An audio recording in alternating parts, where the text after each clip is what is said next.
तो बड़ा हर्ष हो रहा है क्योंकि आज हम लोग दूसरे अध्याय को शुरू कर रहे हैं भागवतम के। और इसलिए भी हर्ष है कि आज के दिन भारत का संविधान लिखा गया था। इसमें क्या हर्ष की बात है? अगर आपको संविधान याद करना होता तो आप इतने हर्षित नहीं होते कि नहीं। हर्ष इसलिए हो रहा है कि आज भक्ति के संविधान को सुनने वाले हैं। प्रश्न था ना कि जीव का परम श्रेय क्या है, साधन क्या है। इसीलिए तो संविधान सम्यक विधान जो बढ़िया से अच्छे से लिख दिया जाए ताकि हित हो, उसीलिए वही इसी प्रकार का प्रश्न किया गया था। तो आज भी भगवान की ऐसी योजना है कि हम उसी दिन शुरू कर रहे हैं। उत्तर तो आज आप नहीं सुनेंगे, लेकिन मतलब शुरुआत आज हो जाएगी। संविधान लिखना आज तो संविधान समाप्त किया गया था, यहाँ से शुरू किया जा रहा है आज। तो हम लोग पढ़ते हैं। इससे पहले मंगलाचरण करेंगे। कल एक भक्त ने प्रश्न किया था कि जब हम भागवत सुनते हैं तो मन अच्छा रहता है, भागवत रोक देते हैं तो फिर भोग की वासना आ जाती है। तो समझना मुश्किल नहीं है। वो ठंडी है ना, तो हीटर ऑन करते हैं तो ठंडी भाग जाती है। जैसे हीटर बंद कर देते ठंड लगना फिर शुरू हो जाती है। तो हीटर ऑन रखिए, और इस हीटर में खर्चा तो कुछ है नहीं। भागवत भाई हीटर का तो बिल आता है, भागवत सुनने का बिल थोड़ा आता है। ठीक है, तो जितना सुनेंगे। आपके पास स्मार्टफोन नहीं है आपका, उसमें होगा ना, उसमें खोल लीजिए, भागवत अध्यापन खोल लीजिए। तो आज हम लोग श्रीमद् भागवतम स्कंद 1 अध्याय 2 को शुरू कर रहे हैं। दिव्यता तथा दिव्य सेवा, क्या वास्तविक रूप से दिव्य है? इस पे बड़ी रोचक बात है। मैं इंडोनेशिया गया था और वहां एक बहुत बड़े स्कूल में हमने अपना अंतिम कार्यक्रम किया। तो वहां पे उनको वो ट्रांसेंडेंटल मेडिटेशन सिखाते थे। वो बड़े गर्व से कह रहे थे कि हम बच्चों को ट्रांसेंडेंटल मेडिटेशन सिखाते हैं। अच्छा, दिव्य ध्यान का पद्धति। तो मैंने पूछा भाई ये ट्रांसेंडेंटल होता क्या है? हाँ, कोई उत्तर नहीं। आप कह रहे हो कि हम लोग अपने बच्चों को दिव्य ध्यान की पद्धति सिखाते हैं, और हमको जो प्रिंसिपल है उसको ये नहीं पता है कि दिव्य क्या होता है। तो फिर कैसे मालूम कि आप क्या सिखा रहे हैं? नहीं समझ में आई बात। इसलिए ये बहुत इंपॉर्टेंट है। क्या वस्तु दिव्य है, कौन से भगवान दिव्य हैं, कौन से उपास्य दिव्य हैं, इस सब की स्थापना इसमें होगी। कौन सी पद्धति, सारी उपासना की विधि कहते हैं तुम लोग भक्ति कर रहे हो हम लोग भी बराबर है। नहीं नहीं, बराबर नहीं है। किस प्रकार से भक्ति का पथ जो है वह दिव्य है, भगवान दिव्य है, उनका भक्त दिव्य है, यह सब हम इस अध्याय में सीखने वाले। बहुत ही महत्वपूर्ण अध्याय है। और इसके श्लोकों को प्रभुपाद जी 7.1 में आप एक कम से कम 4 या 5 श्लोकों को सीधे रख दिए, जिससे हम समझ पाएंगे कि दिव्य सेवा है क्या, किस प्रकार से हम भक्ति में प्रगति कर सकते हैं, और अंततोगत्वा कैसे हम भगवान को साक्षात अपने हृदय में देख सकते हैं। तो आप समझ सकते हैं कितना गंभीर यह है अध्याय। और आप इसकी गंभीरता इससे भी समझ सकते हैं कि जो 6 भागवत के प्रश्न हैं जिन पे भागवतम पूरी तरह से आधारित है, उन 4 प्रश्नों के उत्तर इस अध्याय में। तो आप प्रश्न करेंगे तो फिर आगे और पढ़ाने की क्या जरूरत है, आगे भी उसको और विस्तार से बताया जाएगा। लेकिन ये 4 प्रश्नों का उत्तर एक ही अध्याय में। आप तो सोच लीजिए कितना महत्वपूर्ण है। इसीलिए प्रभुपाद जी प्रथम स्कंद को बहुत महत्व देते थे। और प्रभुपाद जी के प्राय सबसे बड़े तात्पर्य प्रथम स्कंद में ही आपको प्राप्त होंगे। ठीक है, तो आप मेरे संग मेरे पीछे बोलिए। आज किसी भक्त की विशेष कृपा के द्वारा एक माइक गायब हो गया है। तो हमारे जो भक्त माइक हमारे संग लेने के गए थे, कहाँ यश, कहाँ आपको दिखा वो माइक, कहाँ हम लेके आए थे? आप लोग कैसे बोलेंगे मुझे नहीं पता। अगर बोलना चाहते हैं मेरे पीछे माइक पे, तो माइक ढूंढ के लाना पड़ेगा। नहीं तो ऐसे संवेद स्वरूप बोलिएगा, क्या किया जाएगा। ठीक है, तो ठीक है, नहीं हाँ मेरे पीछे बोलिए। व्यास वाचा इति संप्रश्न संहृष्टो विप्राणाम रोमहर्षणिः प्रतिपूज्य वचस्तेषां प्रवक्तुम् उपचक्रमे। व्यास उवाच इति संप्रश्न संहृष्टो विप्राणाम रोमहर्षणि प्रतिपूज्य वचस्तेषां प्रवक्तुम् उपचक्रमे। तो अब देखिए क्या कह रहे हैं। कुछ कुछ संस्कृत तो आप सीधे सीधे समझ सकते हो, जैसे ब्रूही और ना, यहाँ तो नहीं है, कल का पूछ रहा हूं। ब्रूही मतलब बोलिए, और नह मतलब नहीं बोलिए, ना मतलब हमको, ऐसे पकड़ने का प्रयास कीजिए। उवाचा मतलब होता है बोले बोले, और व्यास मतलब व्यासदेव, तो व्यास उवाचा मतलब श्रील व्यासदेव उवाचा। अरे भाई, बात तो सूत गोस्वामी और शौनक आदि ऋषि के बीच में हो रही, व्यासदेव कहां से आ गए? व्यासदेव बीच में क्यों बोलने लग गए? समझ रहे हैं? व्यासदेव जी ने श्रीमद् भागवतम की रचना कैसे करी थी, याद आ रहा है? अनागत काल, जो काल नहीं आया है, उसको भी ऐसे बोल रहे हैं जैसे भूतकाल, क्योंकि वो त्रिकाल त्रिकाल दृष्टा है। तो ये अमेजिंग बात है, अद्भुत बात यह है कि व्यासदेव जी की ने जो सुखदेव गोस्वामी को सिखाई थी भागवत, उसके कई समय के बाद सुत गोस्वामी जी बोल रहे हैं, लेकिन व्यासदेव जी त्रिकाल दृष्टा है तो उसको संरचना कर सकते हैं। खैर, इसमें आप टाइमलाइन मत देखिए, अभी व्यासदेव क्या कह रहे हैं देखिए। इति मतलब इस प्रकार, सम प्रश्न, सम जब लगा देते हैं तो प्रायः सम का अर्थ होता है सम्यक, बहुत अच्छे, और प्रश्न का अर्थ क्या समझते हैं आप? प्रश्न का मतलब प्रश्न। इति सम प्रश्न, जब इस प्रकार से, कुछ धुआं हुआ रखा है क्या यहाँ पे? मेरे सांस फूलने लगती है कुछ, किसी ने जलाया है कुछ इंसेंस? थोड़ा खिड़की खोल दीजिए। इति सम प्रश्न, इस प्रकार से मुनियों के द्वारा अच्छे प्रश्न किए जाने पर, विप्राणाम, विप्र मतलब ब्राह्मणों के द्वारा, शौनक आदि ऋषि ब्राह्मण थे तो उनके द्वारा सम प्रश्न, अच्छे प्रश्न किए जाने पर, संहृष्टो, हृष्ट मतलब होता है हर्षित, और समहृष्ट मतलब हो गया सम्यक रूप से हृष्ट। मन मेरा, अब आपका मन इधर ही है कि मन कहीं भाग गया उधर? सम्यक, सम प्रश्न का मतलब क्या होता है बताइए? सम्यक प्रश्न, सम्यक मतलब अच्छा, तो अच्छे प्रश्न, 6 अच्छे प्रश्न उन्होंने किए थे। किसने किए थे? शौनक आदि ऋषि ने। उसको सुनकर किसी शौनक आदि ऋषि को कह रहे हैं विप्राणाम, विप्रों के, विप्रों के, विप्रणाम बहुवचन में, बहुत सारे विप्र ब्राह्मण थे, तो उनके अच्छे प्रश्नों को सुनकर के संहृष्ट, बड़े प्रसन्न हुए। किसने सुना उनके प्रश्नों को?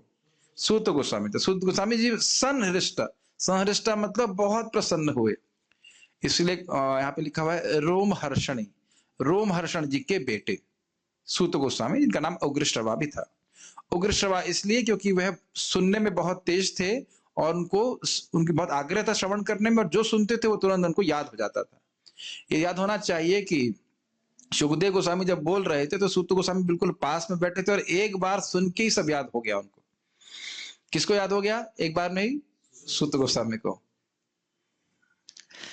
फिर उन्होंने क्या किया? प्रति पूज्य, पूज्य समझते हैं पूजा करना, प्रति पूज्य मतलब प्रति पूज्य वचस तेषाम, तेषाम मतलब उनके, यानी विप्राणाम ब्राह्मणों के वचनों को, वचस मतलब वचन, ब्राह्मणों के वचन की उन्हें प्रति पूज्य, प्रति पूजा करी। जैसे आपको याद हो, सत्कृतम सूतम आसीनम, शौनक आदि ऋषियों ने बड़े आदर पूर्वक सूत गोस्वामी जी को बिठाया आसन पे, तो फूल नहीं गए। अच्छा अच्छा, देखो ब्राह्मण है ये, और मैं ब्राह्मण नहीं होकर के भी उच्च आसन में बैठा हूं, ऐसा बात नहीं था। क्या कह रहे हैं? प्रति पूज्य वचस तेषाम, उनके ब्राह्मणों के वचनों को की पूजा करी। किसने पूजा करी? सूत गोस्वामी जी ने। और प्रवक्तुम उपचक्र में, उपचक्र में मतलब अब बोलने के लिए उपस्थित हुए। प्रवक्तम का अर्थ होता है प्रकृष्टेन वक्तुम, वक्तुम मतलब समझ में आता है, वक्ता मतलब समझ में आता है बोलना। इससे पहले कि हम आगे बढ़े थोड़ा टेस्ट लेंगे। ब्रूही मतलब बोलना, ब्रूयुहु मतलब मोटा मोटा बोलना, ब्रुवंती मतलब बोलते हैं, तो सब जगह वो ब्रू धातु समझ में आ रहा है। उसी प्रकार से वक्ता मतलब बोलना, वक्तुम मतलब वही बोलना, प्रवक्तुम मतलब, प्रवक्ता मतलब बहुत अच्छा बोलने वाला, तो प्रवक्तुम मतलब अच्छे से बोलने के लिए उपस्थित हुए। उपचक्र में मतलब अब तैयार हो गए बोलने के लिए। क्या श्लोक समझ में आया?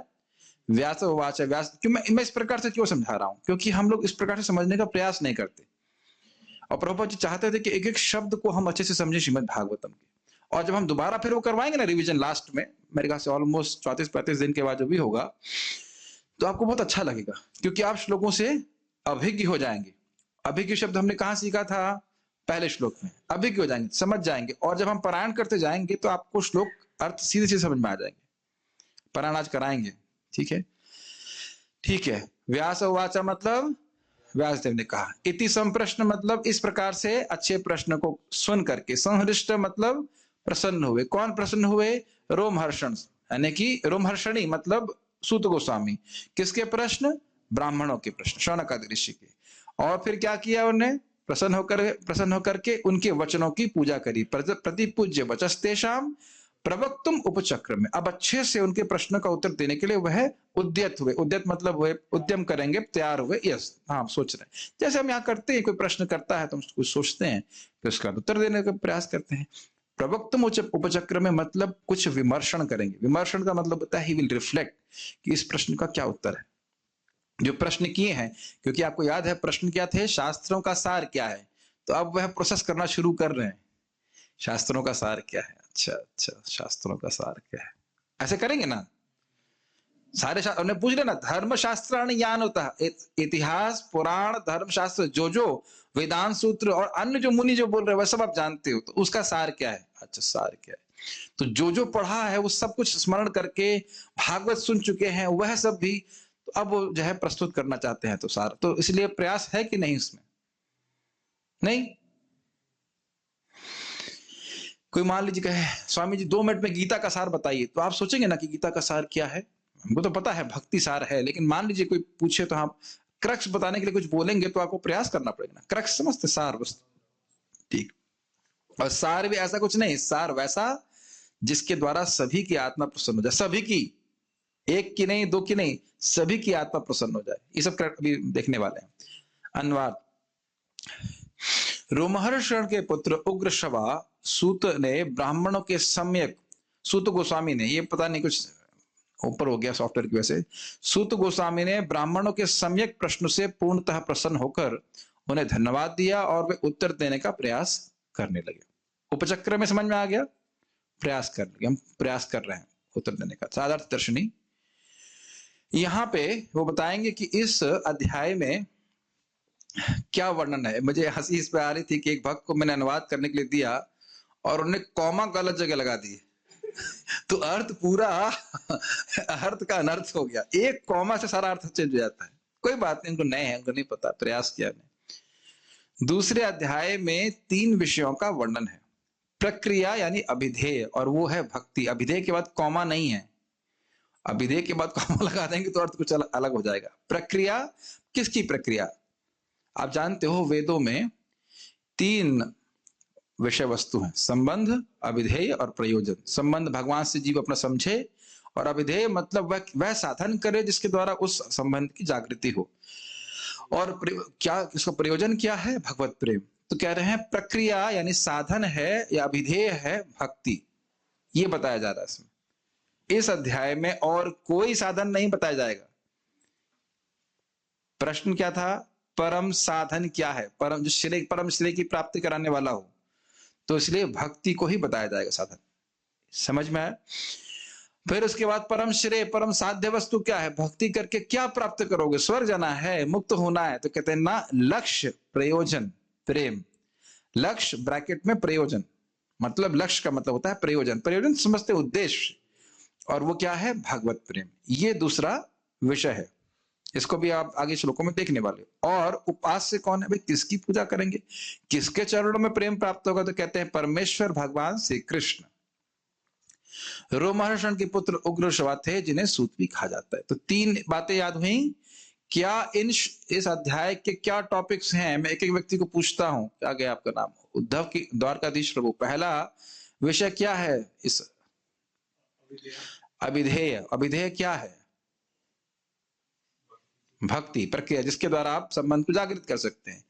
पार्थ कृष्ण प्रभु जी। और दूसरा विषय क्या है इस अध्याय का? प्रयोजन। प्रयोजन क्या है? आपका नाम क्या है? रुद्र प्रभु। भक्ति करके प्रयोजन क्या है? भक्ति का प्रयोजन क्या? भक्ति क्यों करना चाहते हैं? प्रेम प्राप्त करना। और तीसरा, किसके चरणों में प्रेम प्राप्त करेंगे मनोज प्रभु? भगवान श्री कृष्ण के। तो ये 3 चीजें, भक्ति, भगवत प्रेम और परम उपास्य भगवान श्री कृष्ण हैं, ये इस अध्याय के विषय हैं। क्या इस अध्याय के अंत तक भी ये बात याद रहेगी आप लोगों को? संबंध नहीं है इसमें। भक्ति, भगवान का प्रेम और भगवान कृष्ण ही उपास्य है, ये बात यहां पे इसमें स्थापित की जाएगी। संबंध तो अपने आप आ ही जाएगा, भगवान किस प्रकार से जीवों की सृष्टि कर रहे हैं, ये हो जगत की सृष्टि कर रहे हैं, जीवों का पालन कर रहे हैं, वो सब तो आ ही जाएगा उसमें। भाई जब आप ये स्थापित करोगे कि भगवान उपास्य हैं, तो संबंध तो बताना ही पड़ेगा ना कि भगवान उपास्य क्यों है, वो तो अपने आप ही इसमें आ जाएगा। संबंध बताए बिना प्रयोजन और विधेय का कोई मतलब नहीं होता है। जब मुझे मालूम ही ना हो कि मेरे पिता कौन है या मुझे क्या प्राप्त करना है, क्या क्या क्यों मैं करूं, तो फिर हम कैसे विधेय और उसकी बात कर सकते हैं? तो वो तो संबंध तो आएगा ही हर जगह। बाल प्रबोधिनी में एक लिंक दिया गया है इसके द्वारा। इस प्रकार बाल प्रबोधिनी, जो नहीं जानते, बाल प्रबोधिनी गिरधरलाल जी की तरह लिखी टीका है। इस प्रकार ऋषियों के द्वारा पूछे जाने पर सूत गोस्वामी ने क्या किया, यदि यह अपेक्षा हो, तो इस पर श्रील व्यासदेव यह श्लोक कह रहे हैं, इति, इसने होना चाहिए, गलती टाइपिंग हो रही, इति। तो ऐसा तो नहीं कि प्रश्न सुना और कहा ठीक है अब जा रहे हैं, हम हो गया, हमसे प्रश्न का उत्तर हमें नहीं आता है, ऐसा तो नहीं किया दिया। तो क्या किया, उस पर व्यासदेव जी कह रहे हैं। एक्चुअली मिस्टेक नहीं था वो, ये बार बार पता नहीं कि वर्ड का प्रॉब्लम है, ये बीच में अपने आप डंडे लगाना चालू कर देता है, तो ये मिस्टेक नहीं। इस प्रकार उन ब्राह्मणों के द्वारा सम्यक प्रश्न किए जाने पर सम्यक रूप से प्रसन्न रोमहर्षण के पुत्र श्रील सूत गोस्वामी, जो उग्र श्रवा के नाम से प्रसिद्ध थे, उन्होंने उन ऋषियों के वचनों का अभिनंदन किया और उत्तर देने लगी। उसके बाद वो है फुल स्टॉप है, देख लीजिएगा। वो यदि पता नहीं आगे पीछे क्यों हो रहा है, तो ये तो समझ में आ रहा है। यदि यह पाठ हो कि संप्रश्ना संपृष्ट, कहीं कहीं पाठ भेद होता है भागवत में, मतलब थोड़े अर्थ शब्द अलग हो जाते हैं। तो कह रहे हैं यदि यह पाठ हो कि संप्रश्न संपृष्ट, तो अर्थ होगा कि अच्छे प्रश्न जो बड़े ही आदर पूर्वक उन ब्राह्मणों के द्वारा पूछे गए थे, तो उन वचनों का प्रतिपूजन सूत गोस्वामी जी ने किया। ये समझ पा रहे हैं इसका अर्थ? एक था संप्रश्न संहृष्ट, अच्छे प्रश्न किए, इस कारण से वो बड़े प्रसन्न हुए। और एक कहीं पाठ भेद इस प्रकार से है कि संप्रश्न संपृष्ट, संप्रश्न मतलब अच्छे प्रश्न किया है लेकिन ठीक से प्रश्न नहीं किया। जैसे महाराज बताते हैं, कभी कभी लोग ऐसे प्रश्न करते हैं, स्वामी जी हमारा एक प्रश्न है लेकिन टाइम नहीं हमारे पास।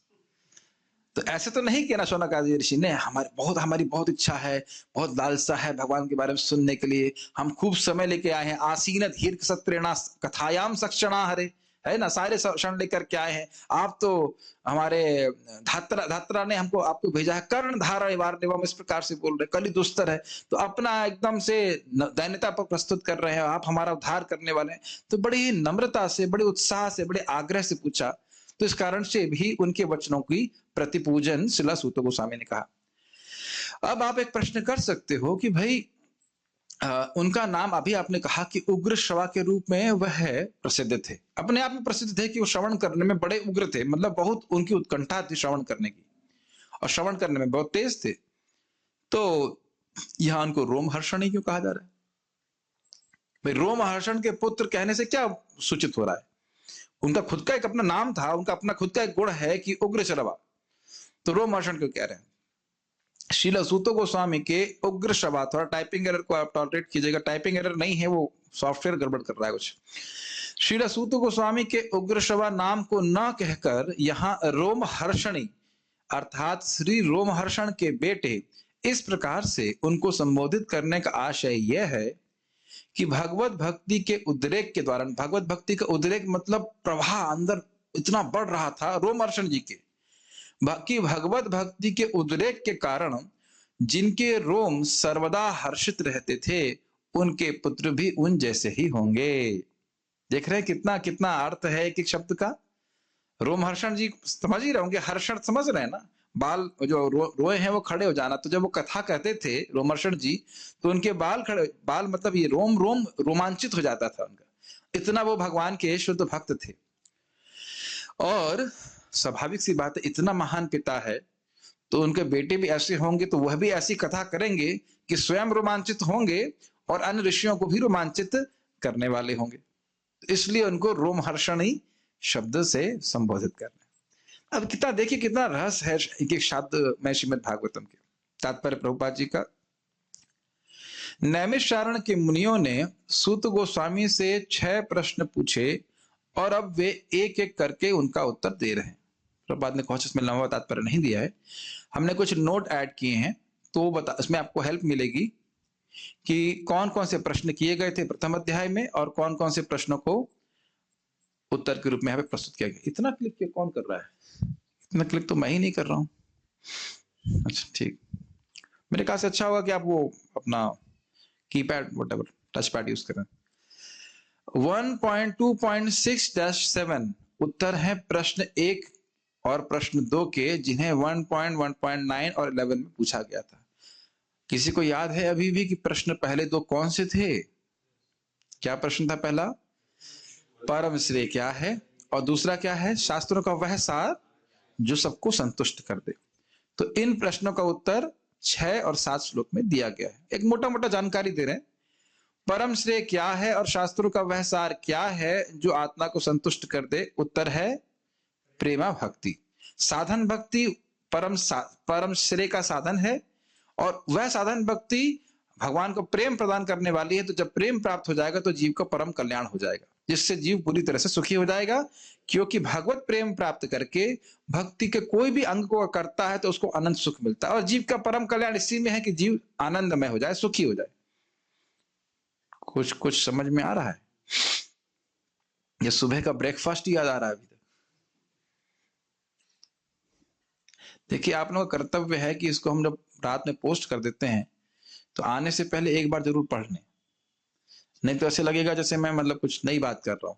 ये काफी समय लगेगा जब हम श्रीमद् भागवतम को श्रवण करते देंगे कि आप कोई भी श्लोक चल रहा हो तुरंत पिकअप कर लो। मेरी बात समझ रहे हैं? ये काफी समय लगा, ऐसा नहीं कि तुरंत आप सबको तुरंत हो जाएगा। मुझे पता है वो स्टेज क्या होती है जब कुछ चल तो रहा है लेकिन हवा नहीं लग रही कि क्या हो रहा है। तो इसलिए आवश्यक है कि पढ़ करके आए। बाकी नहीं पढ़ करके आएंगे, प्रभु जी पहले तो भेजते नहीं, क्यों? रात में 12 बजे भेज दिया गया, 11:30 बजे भेज दिया, रात में पढ़ सकते थे। नहीं प्रभु जी, रात में तो जल्दी सोना होता है। दिन में पढ़ सकते थे, दिन में भी तो सोना होता है। तो फिर ऐसा करेंगे तो क्या कर सकते हैं बताइए? प्रभु जी 42 पेज हैं। 42 पेज नहीं है, वो छोटे छोटे हैं, मात्र 2-3 पेज के हैं बस, वर्ड का डॉक्यूमेंट देखेंगे तो ऐसा। अगर आप अगर आप पढ़ करके नहीं आएंगे तो फिर कठिनाई होगी क्लास में थोड़ा समझने में। कोई बात नहीं, हम कठिनाई सहन कर लेंगे। तो ये है 6 और 7वें प्रश्न जो हैं, सॉरी श्लोक हैं, वह पहले 2 प्रश्नों के उत्तर है। तो जिस प्रकार से हमने श्लोक नंबर याद किए थे प्रश्नों के 9, 11, 12, 17, 18, 23, 9, 11, 12, 17, 18, 23, उसी प्रकार से उत्तरों का भी हम याद करने का प्रयास करें। 6-7 2 प्रश्न के 6-7 2.6-7, ये तो आसान है।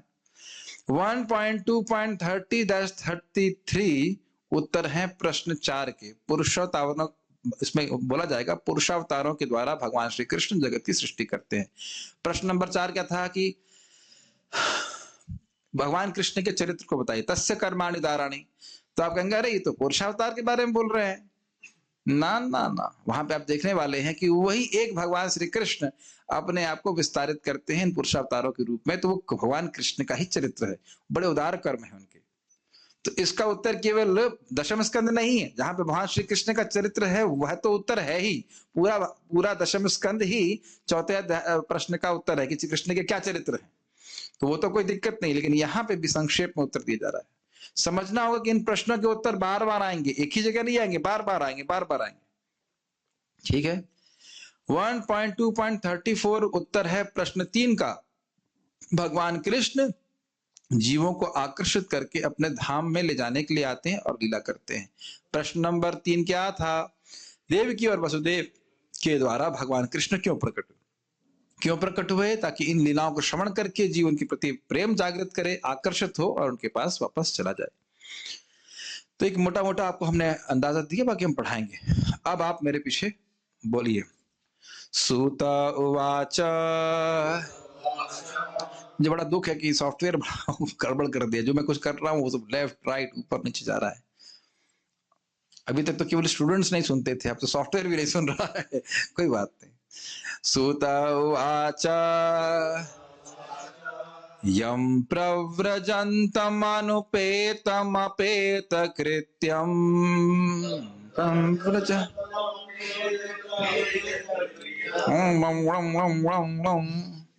सुनिए मैं कैसे बोल रहा हूं, उसको वैसे गाइए। यम, इसको सिखा के ही मानेंगे, चाहे क्लास लेट हो चाहे कुछ हो, सीखोगे नहीं तो आगे नहीं बढ़ेंगे, जल्दी सीख जाओ। यम प्रव्रजन्तमनुपेतमपेत कृत्यम जन्तमनुपेतम। थोड़ा वॉल्यूम और बढ़ाइए। यम प्रव्रजन्तमनुपेतमपेत कृत्यम द्वैपायनो विरह कातर आजुहावा। नो विरह कातर आजुहाव पुत्रेति तन्मयतया तर्वोऽभिनेन्दुस् तया तर्वोऽभिनेन्दुस् तं सर्वभूतहृदयं मुनिमानतोऽस्मि। इसका असली आपको रस चाहिए उच्चारण का, तो आपको उसके फ्लक्चुएशन को पकड़ना होगा। मैं एक ही स्पीड से नहीं बोल रहा हूँ, ना ही स्पीड तो ठीक ही है, लेकिन एक ही मतलब टोन से नहीं बोल रहा, थोड़ा उठा के थोड़ा नीचे उठाकर कैसे कैच करने का प्रयास कीजिए। प्रभु जी 7:45 हो गया, आप कैच करने की क्षमता समाप्त हो गई। नहीं, आप क्षमता बढ़ाइए, 1.5 घंटा तो आप लोग धैर्य से सुनने का पूरा प्रयास कीजिए। यम प्रव्रजन्तमनुपेतमपेत कृत्यम तमपेत कृत्यम द्वैपायनो विरह कातर आजुहावा।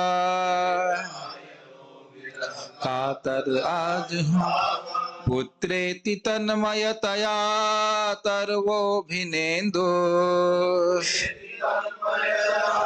तर्वोऽभिनेन्दुस् तं सर्वभूतहृदयं मुनिमानतोऽस्मि।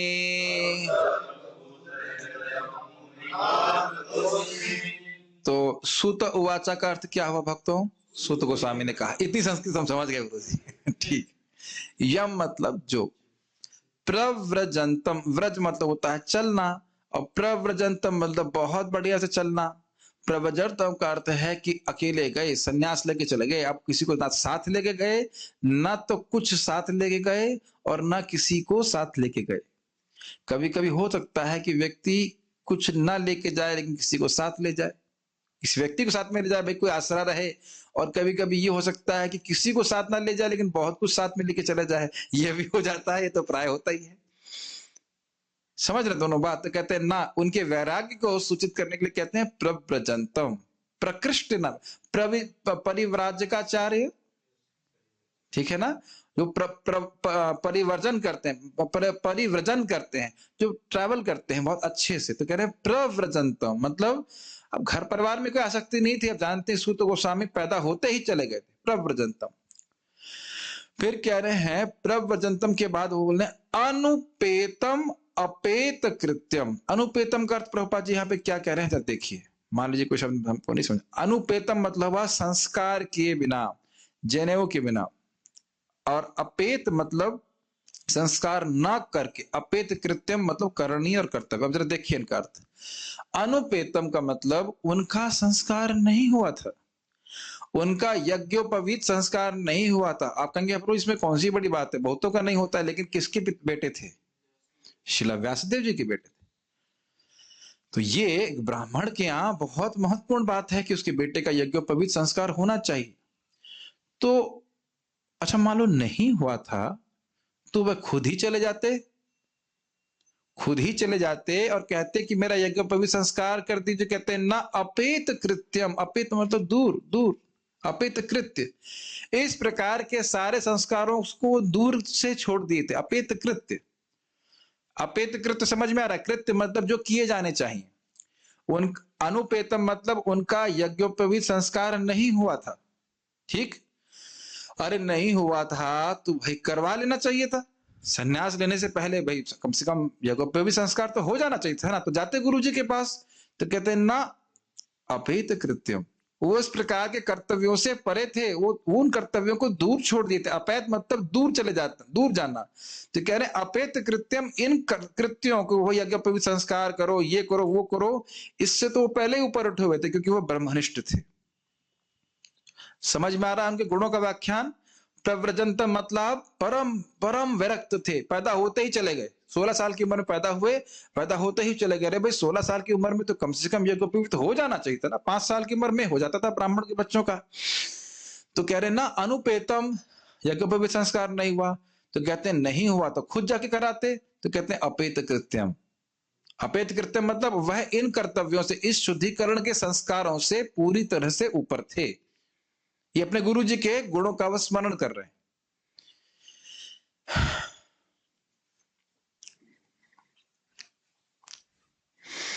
एक बात थोड़ा विनोद की है कि हम लोगों को कहा जाता है जब तक ब्राह्मण दीक्षा नहीं होती है भागवत बोल नहीं सकते।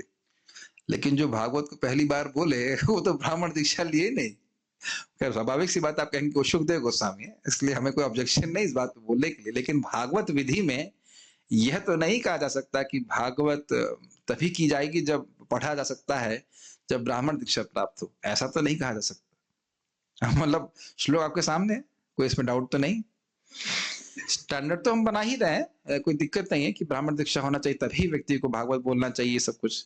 लेकिन जब से मेरी ब्राह्मण दीक्षा नहीं भी हुई थी तब से मैं भागवत बोल ही रहा हूँ। आप लोगों को तो भागवत पहले से पढ़ा रहा हूँ, क्योंकि प्रमाण है। हम भागवत तो बोल ही सकते हैं, पढ़ने कोई दिक्कत नहीं है, परंपरा का पालन करते हुए। खैर ये हम कोई कटाक्ष नहीं कर रहे, रिफ्लेक्शन है। अब देखिए द्वैपायन, द्वैपायन मतलब द्वैपायन वासुदेव, अयन मतलब घर, और द्वैप शब्द आ रहा है द्वीप से, जिनका जन्म द्वीप पे हुआ था।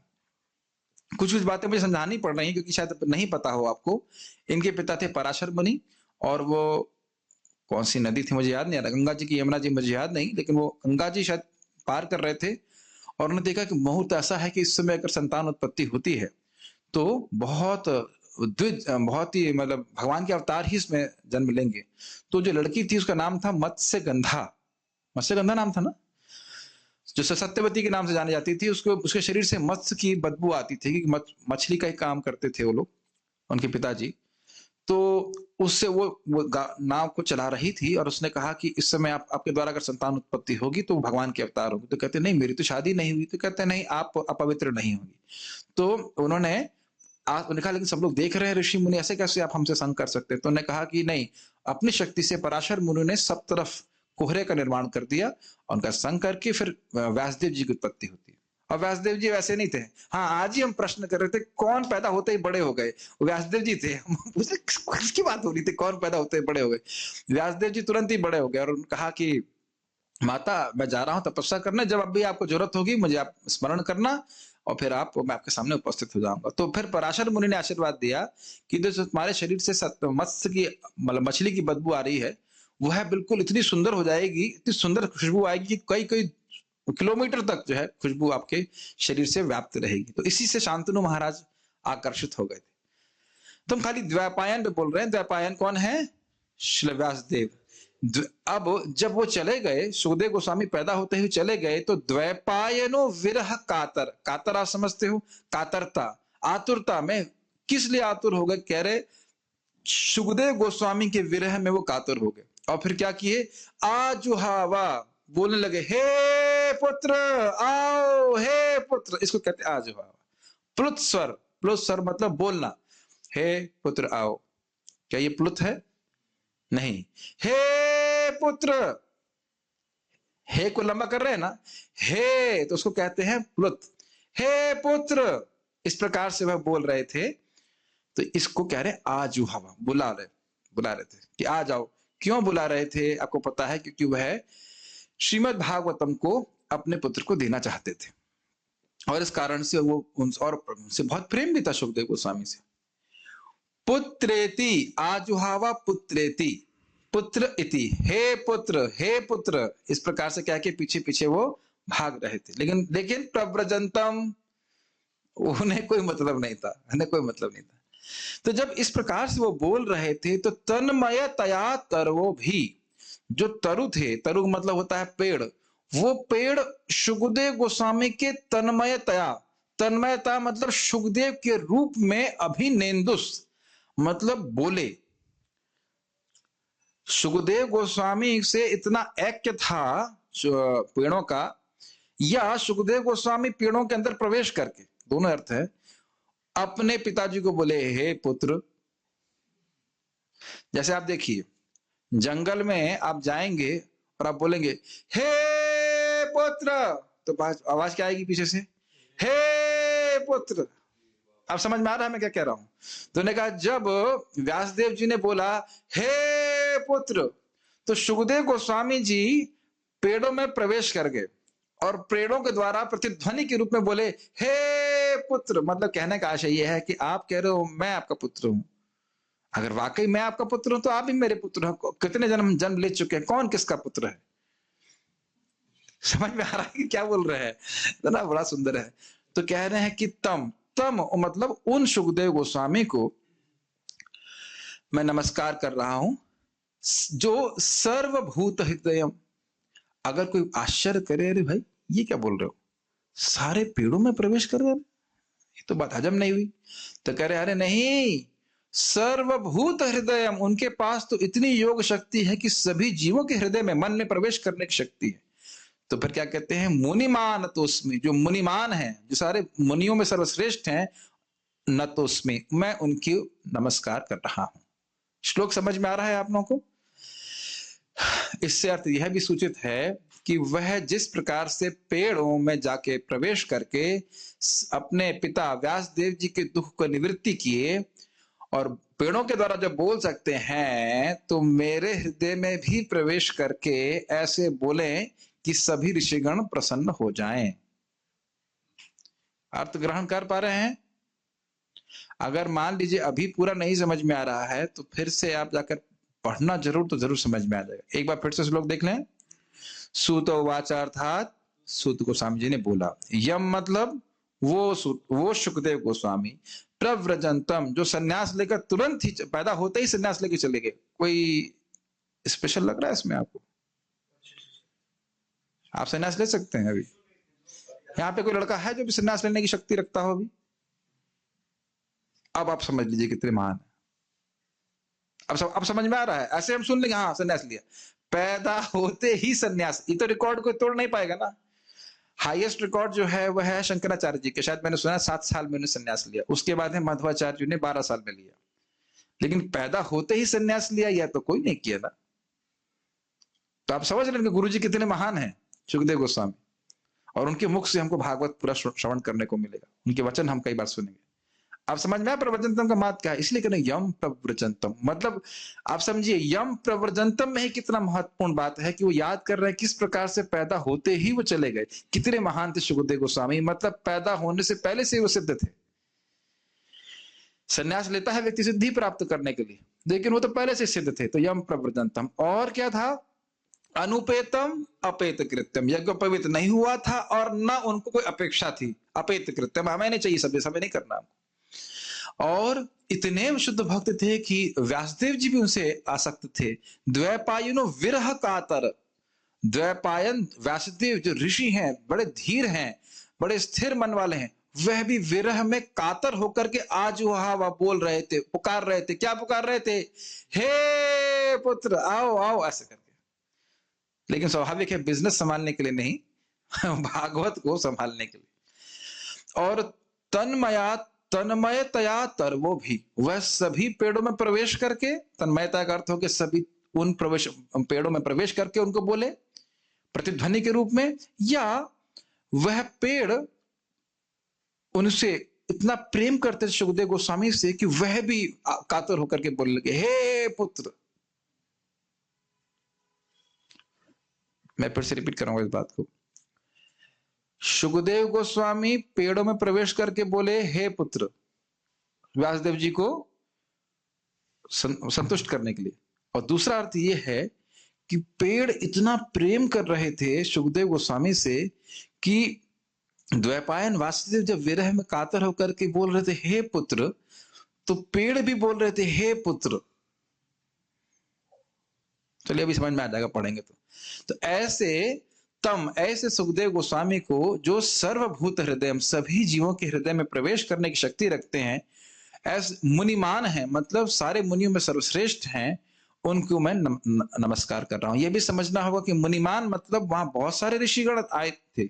जब सुखदेव गोस्वामी जी ने परीक्षित महाराज को बोलने के लिए उद्यत हुए थे, उससे पहले बहुत बड़े बड़े ऋषि वहां पे थे, लेकिन उन सब को सबके गुरु हो गए और श्रीमद् भागवतम को बोलकर सर्वोत्कृष्ट वस्तु वह बोल रहे थे।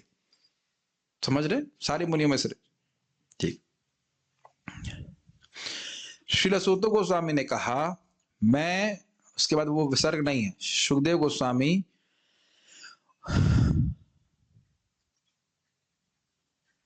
ये फिर उल्टा हो गया है। श्रील सूत गोस्वामी ने कहा, मैं उन महामुनि, फिर उसके बाद होना चाहिए सुखदेव गोस्वामी को सादर नमस्कार करता हूं, जो सबों के हृदय में प्रवेश करने में समर्थ है। ठीक। जब वे यज्ञोपवीत संस्कार अथवा उच्च जातियों द्वारा किए जाने वाले अनुष्ठानों को संपन्न किए बिना संन्यास ग्रहण करने चले गए, तो उनके पिता व्यासदेव उनके वियोग के भय से आतुर होकर चिल्ला उठे। चिल्ला मतलब पुकार उठे। कैसे बोला है? पुकारा, हे पुत्र। उस समय जो वैसी ही वियोग की भावना में लीन थे, केवल ऐसे वृक्षों ने शोकग्रस्त पिता के शब्दों का प्रतिध्वनि के रूप में उत्तर दिया। तो प्रभुपाद जी के अर्थ समझ में आ रहा है ना? जिस प्रकार से व्यासदेव विरह से आतुर थे, कातर थे होकर के पुकार रहे थे सुखदेव गोस्वामी को, तो उसी प्रकार से पेड़ भी पुकार रहे थे। इसको आप क्यों पुकार रहे थे वो हम टीका में देखेंगे। ग्रहण कर पा रहे हैं या बहुत कठिन हो रहा है? इतना कठिन तो ना होगा, बुद्धिमान लोग हैं सब, इतना कठिन तो ना है। सारार्थ दर्शनी, यहां सूत गोस्वामी परामर्श कर रहे हैं। अब परामर्श का अर्थ क्या होता है? किससे परामर्श कर रहे हैं? अपने से ही परामर्श कर रहे हैं। परामर्श समझते हैं? परामर्श का मतलब सलाह। सलाह करने के लिए कोई और नहीं है, वो खुद अपने से ही सलाह कर रहे हैं कि भाई क्या उत्तर देना चाहिए, क्या करना चाहिए। प्रश्न उन्होंने बड़ा गंभीर करा है, और इन शब्दों को आप पहले ग्रहण कर लेना। विमर्श, विमर्शन का भी यही अर्थ होता है। विमर्श मतलब रिफ्लेक्ट करना, तो विचार कर रहे हैं, और क्या विचार चल रहा है उनके मन में, उसको चक्रवर्ती पाद ने बहुत सुंदर तरीके से समझाया। आपको बहुत अच्छा लगेगा, इसलिए आपके सामने प्रस्तुत कर रहे हैं, बहुत अच्छा लगेगा। सुनिए ध्यान से। मैं मतलब सूत गोस्वामी सोच रहे हैं, मैं इनके प्रश्न का उत्तर दूंगा कि सारे शास्त्रों की सार वस्तु क्या है। अब वो सोच रहे हैं, इस प्रकार से आचार्य जी रखे हैं। इनके द्वारा यह पूछा गया कि उस सार से हमारी बुद्धि प्रसन्न हो जाए। देखिए कोई और अमेजिंग बात है, कोई हल्के व्यक्ति ने नहीं प्रश्न किया है। प्रश्न किसने किया है? जो हजारों ऋषियों के सरमौर हैं, शौनक आदि, शौनक जी ने किया है। आवाज आ रही है? यहाँ पर नेट प्रॉब्लम कर रहा है। अरे तो इतना बड़ा व्यक्ति संतुष्ट हो जाए तो बात भी बड़ी गंभीर बोलनी पड़ेगी ना। अगर कह देते कि स्वर्ग जाना सिद्धि है, तो शौनक आदि ऋषि संतुष्ट हो जाते? नहीं होते। कोई हल्की बात नहीं कह सकते। तो इसलिए कहा, इसीलिए वो कह रहे हैं, इन्होंने पूछा है कि वो सार बताइए कि हमारी बुद्धि संतुष्ट हो जाए, हमारी शौनक ऋषि। अब उनके मन में आ रहा है, यदि इनकी बुद्धि को आनंद प्राप्त नहीं हुआ तो फिर क्या होगा? विमर्श समझ रहे ना? नहीं समझ रहे? विमर्श, सलाह नहीं, उसको क्या कहेंगे? विचार विमर्श। सुने ना, तो कह रहे विचार विमर्श कर रहे हैं। अभी इन्होंने कहा है कि परम सार वस्तु बताइए जिससे इनकी बुद्धि प्रसन्न हो जाए। तो शौनक आदि ऋषि की बुद्धि की क्या अंदाजा कर सकते हैं? कितनी उनकी बुद्धि होगी? जो आगे आप पढ़ेंगे 10,000 शिष्यों के कुलपति होते हैं, ऐसा करके उनको, उनका भरण पोषण करे, उनको पढ़ाए। तो वो पूछ रहे हैं कि बुद्धि संतुष्ट हो जाए। तो विचार करना होगा ना कि मान लो मैंने ऐसा कुछ कहा जिससे इनकी बुद्धि प्रसन्न नहीं हुई, तो फिर तो गड़बड़ हो जाएगा। बड़े विश्वास के संग, बड़े सत्कार के संग उन्होंने मेरे से ये प्रश्न किया है, तो विचार करने की जरूरत है कि नहीं? यस। अब वो बता रहे हैं कि डेवलप करेंगे किस प्रकार से वे भागवत बोलने के निष्कर्ष पे आए। इस टीका में अभी सीखोगे कि किस प्रकार से सूत गोस्वामी इस निष्कर्ष पे आए कि उनको भागवत ही बोलनी है। क्या हुआ? कोई प्रश्न भी नहीं ले सकता। आवाज आ रही कि नहीं आ रही? हरे कृष्णा। नहीं आ रहा है? अच्छा, ठंड लगी इसको बेचारे। ये ऐसे ही होता है। एक मिनट रुक जाइए। चला ही गया? आ जाए, घबराओ, भगवान पे विश्वास रखिए।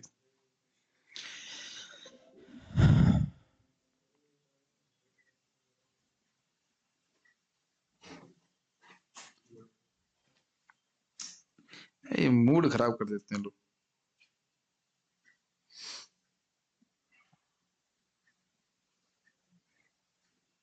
ये इसी टाइम क्यों खत्म होता है? 8 बजे।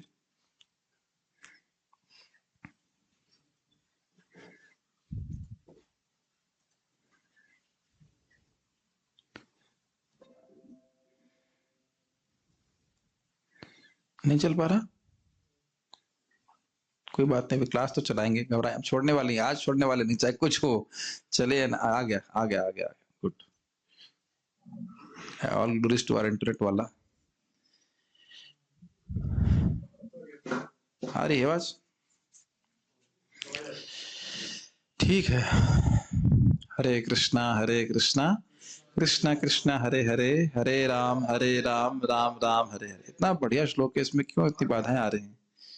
ठीक है ठीक है, पढ़ते हैं। तो इन्होंने पूछा कि हाँ, वो सोच रहे हैं कि यदि इनकी बुद्धि को आनंद प्राप्त नहीं हुआ तो सब गड़बड़ हो जाएगा। तो विचार कर रहे हैं। तो हम बात कर रहे हैं कि किस प्रकार से वह इस निष्कर्ष पे आए कि उन्हें भागवत ही कहनी चाहिए, ये कह रहा है। अब वो कह रहे हैं कि वो सोच रहे हैं, और उसके इनके विचार को, इसको अपने पास रखिएगा, इनकेस अगर कुछ कॉल आता काट दीजिएगा। अतएव आत्मा को प्रसन्न करने वाली सभी सार वस्तुओं में वह वस्तु जिसे सबसे अधिक पुण्य जनों के द्वारा निरूपित किया गया है, उसका अन्वेषण मैं करूंगा। अन्वेषण का मतलब होता है खोज।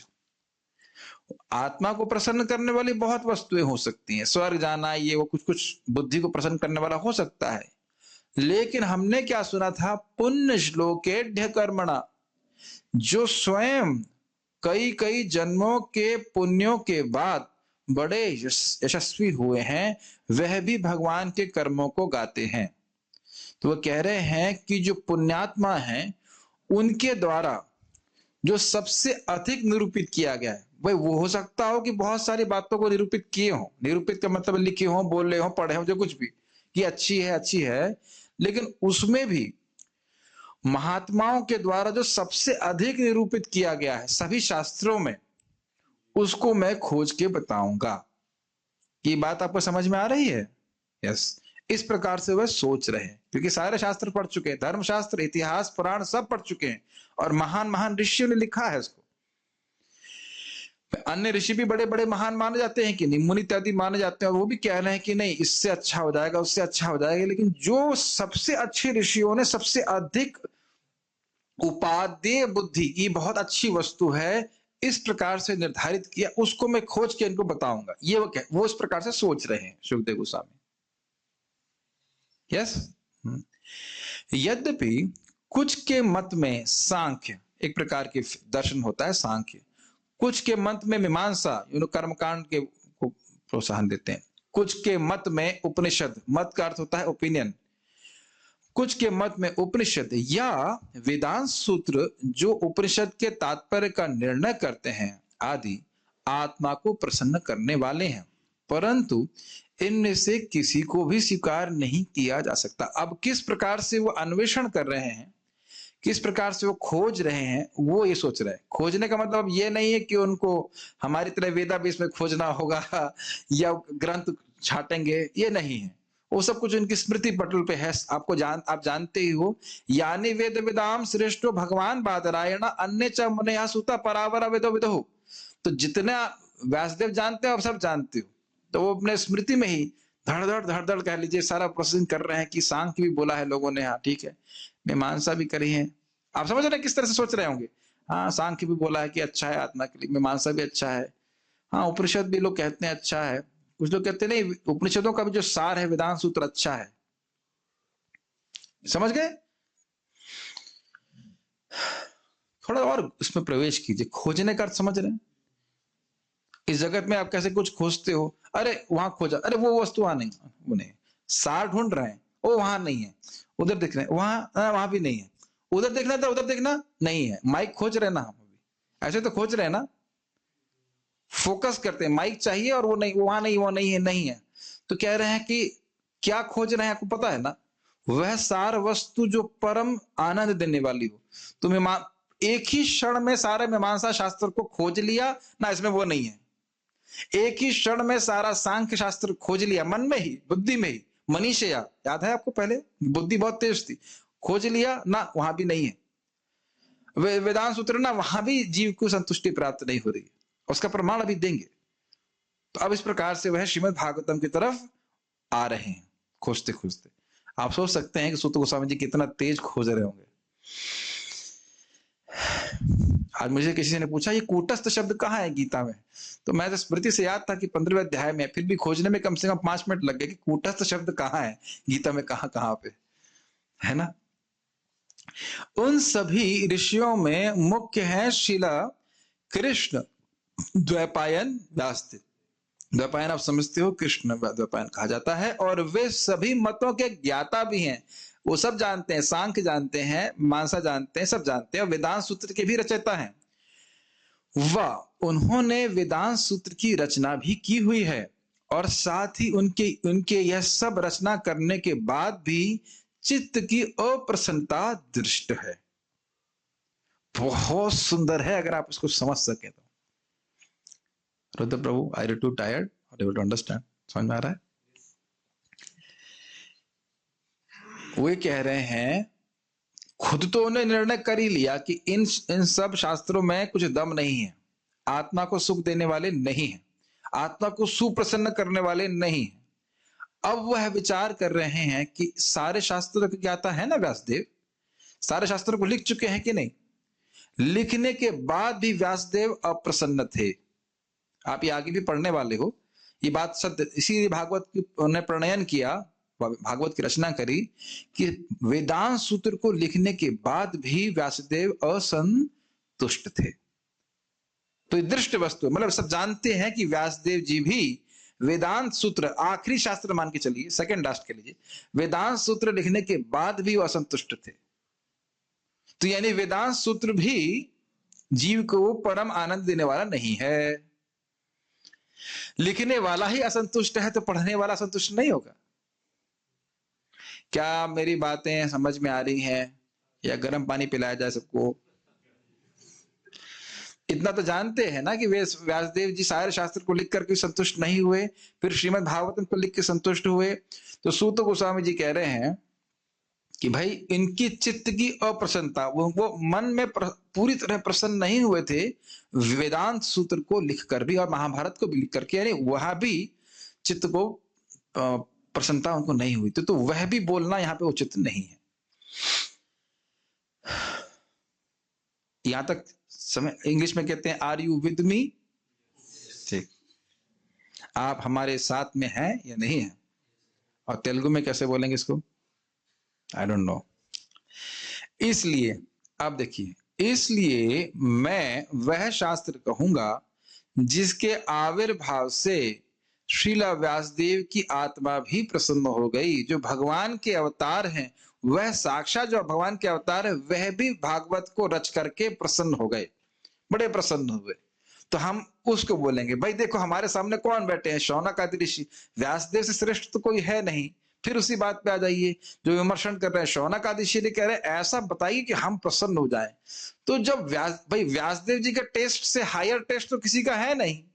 तो जब व्यासदेव जी जैसे रसिक, कैसे लीजिए महान अवधान के अवतार, वह जब संतुष्ट हैं, तो फिर स्वाभाविक सी बात है कि शौनक आदि ऋषि भी संतुष्ट हो जाएंगे। जरा फिर से वापस आइए 1.1.3, निगम कल्प तरोर गलितम फलम सुख मुखाद अमृत द्रव संयुतम पिबत भागवतम रसमालयम मुहुः रहो भो रसिका भुवि भावुका। तो रसिक लोग हैं उनके लिए क्या वस्तु है?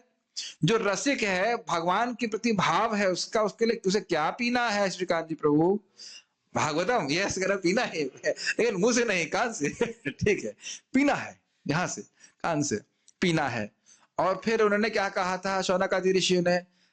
वयम तु न वितृप्यामा उत्तम श्लोक विक्रमे यश शृण्वताम रसज्ञानाम स्वादु स्वादु पदे पदे। अब समझ में आ रहा है बात? जो रसिक है, जो रस को जानने वाला है, कृष्ण भक्त है, उसको क्या संतुष्ट करेगा? श्रीमद् भागवत। सारी लॉजिक समझ में आ रहा है पूरी अच्छी तरह से? यस। तो मैं वह शास्त्र कहूंगा जिसके आविर्भाव, जिसके प्रकट होने से स्वयं श्रील व्यासदेव जी संतुष्ट हुए। सोचिए, जब श्रील व्यासदेव संतुष्ट हुए, वह तो जगत किसी वस्तु से आसक्त नहीं है, तो हम लोग हमें कितना अपेक्षा होनी चाहिए भागवत को पढ़ने की, कितना आग्रह होना चाहिए, कितनी सुंदर वस्तु है, कितनी श्रेष्ठ वस्तु है। मुझे उस शास्त्र को कहना चाहिए जो परीक्षित महाराज की महान ऋषियों की सभा में निर्विवाद रूप से सभी सारवादी महाज्योतिषक गणों के समक्ष परीक्षा द्वारा उनको आनंद देने में स्थिर रहा। अरे इतनी कठिन हिंदी प्रभु जी, हमें तो कुछ नहीं समझ में आ रहा। आप आगे जानते पढ़ोगे, परीक्षित महाराज शरीर त्यागने वाले थे 7 दिन के अंदर, इतना तो सब जानते हैं जो भागवत सुनते हैं थोड़ा बहुत। और पूरा सब कुछ एक कोपीन मात्र पहन करके वो बैठे थे, जल और अन्न भी त्याग दिए थे, कुछ भी जगत से अब उनको नहीं चाहिए था। और उनकी सभा में बहुत सारे ऋषि मुनि इकट्ठे भी हुए थे जो सब सारवादी थे। मतलब सभी के मन में ये था कि भाई ये वस्तु सार है, मृत्यु के समय अब ये सुनना चाहिए, ये सुनना चाहिए, यही जीवन का सार है, यही जीवन का सार है। और कह रहे हैं महाज्योतिष गण, जैसे ज्योतिषक गण मतलब महान महान थे, बड़े तेजस्वी थे, बड़े महान थे, जैसे चंद्रमा और अपने आप में प्रकाशवान होता है, उसी प्रकार से यह ऋषि मुनि भी थे। तो उस सभा में वो स्मरण कर रहे हैं, सुखदेव गोस्वामी का स्मरण कर रहे हैं ना, इसीलिए सुखदेव गोस्वामी का स्मरण कर रहे हैं कि भाई इन्होंने कहा है कि सार वस्तु चाहिए जो आनंद देने वाली हो। तो सुखदेव गोस्वामी जी से यही प्रश्न किया गया था कि म्रियमाण व्यक्ति के लिए क्या सुनना चाहिए, क्या कीर्तन करना चाहिए, क्या कर्तव्य है। तो उन्होंने जब बोला कि भागवत को बोलना चाहिए, भगवान का स्मरण करना चाहिए, तो इसमें किसी भी ऋषि ने विवाद प्रस्तुत नहीं किया था। मेरी बात समझ में आई? किस प्रकार से विमर्शन चल रहा है कि अब यम सुखदेव गोस्वामी जी को मैं स्मरण कर रहा हूं कि उनके सामने भी यही स्थिति थी कि सार वस्तु प्रस्तुत कीजिए जो सबसे महत्वपूर्ण हो। तो उन्होंने श्रीमद् भागवतम कही थी और उसको कोई ऋषिगण, कोई वहां पे जो ऋषि थे, उन्होंने कोई विवाद नहीं किया कि ना ये अच्छा नहीं है, इससे श्रेष्ठ कुछ आप बताइए। कहीं भागवत पे ऐसा कोई है, किसी को प्रश्न करने दिया गया ऐसा? क्या इन सब बातों को फॉलो कर पा रहे हो कि क्यों सुखदेव गोस्वामी का स्मरण कर रहे हैं? ठीक है, तो कह रहे हैं कि वह श्रीमद् भागवतम इस परीक्षा में कि भाई क्या सभी लोग संतुष्ट हैं, इसमें वो उत्तीर्ण हुआ। अरे जैसे हमारे करना में प्रभु प्रसादम बनाते हैं तो कहें भाई ये आइटम तो सबको पसंद आया, इसको तो हर बार बनाना चाहिए, ये करते कि नहीं करते हैं?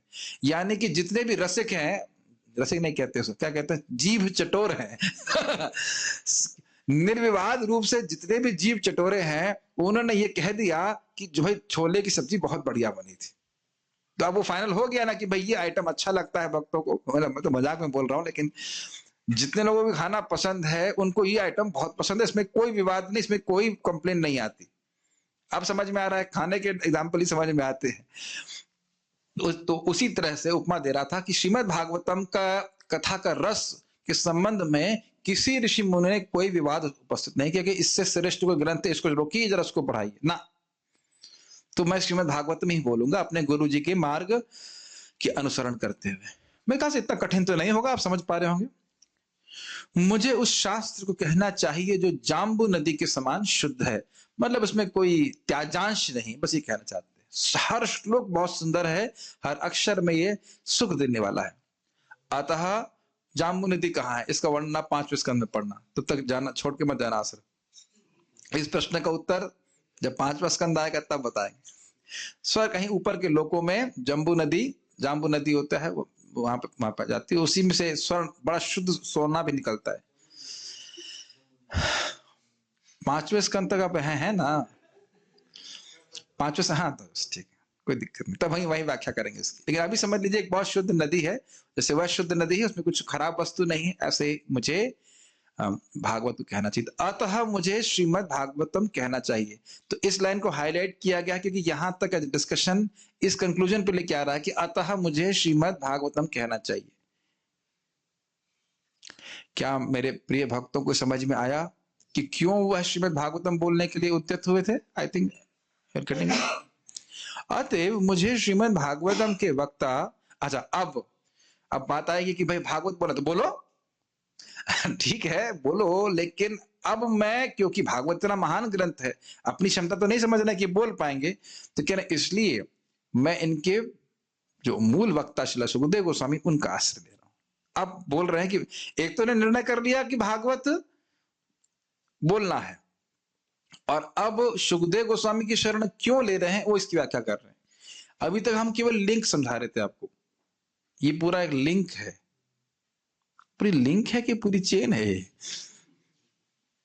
ये आश्चर्य करेगा। अभी देखिए क्या बोल रहे हैं। अतएव मुझे श्रीमद् भागवतम के वक्ता श्रील सुखदेव गोस्वामी का आश्रय लेना चाहिए, इसलिए उनको प्रणाम करते हुए यह श्लोक कह रहे हैं। सबसे बड़ा लिंक रहा अब तक का है, अभी तक लिंक ही था, पूरा एक क्लास में पूरा लिंक ही समझा रहे थे। समझ में आया किस प्रकार से श्रीमद् भागवतम ही बोलना है, इस निर्णय पे आए। और क्योंकि श्रीमद् भागवतम बोलना है, इसलिए सुखदेव गोस्वामी जी का आश्रय ले रहे हैं कि वो मेरे हृदय में प्रवेश करके मेरे मुख से श्रीमद् भागवतम बोलवाएं। जब तक आलयम, जब तक बेहोश ना हो जाए तब तक भागवत श्रवण करना है। अभी तो कोई नहीं हुआ है तो इसे कंटिन्यू कर सकते हैं। मेरे ख्याल से जूम पे भी कोई नहीं हुआ है। हाँ, जिन्होंने वीडियो ऑफ कर दिया शायद हो सकता है वो बेहोश हो गए बेचारे, तो जब होश में आ गए तो फिर वीडियो ऑन कर देंगे। कोई बात नहीं, ऑन करो ऑफ करो कोई दिक्कत नहीं, जैसे चाहे सुनिए। अच्छा, प्रव्रजंतम अर्थात सब कुछ त्याग कर श्रील सुखदेव गोस्वामी चले गए। समझ में आ रहा है? अच्छे से न्यास ले लिया। कुछ या किसी को साथ लेकर नहीं गए, ये अर्थ है। ऐसा नहीं था भाई, जब कपड़ा ही नहीं लेके गए, यज्ञोपवीत भी नहीं लेके गए, तो क्या कुछ लेके और जाएंगे। ठीक इस प्रकार से। और किसी को साथ नहीं लेके नहीं गए मतलब कोई चेला चपाड़ा भी नहीं साथ में गया। समझते हैं इसका अर्थ? अनुपेतम अर्थात वे निकट ही थे किंतु अप्राप्य थे।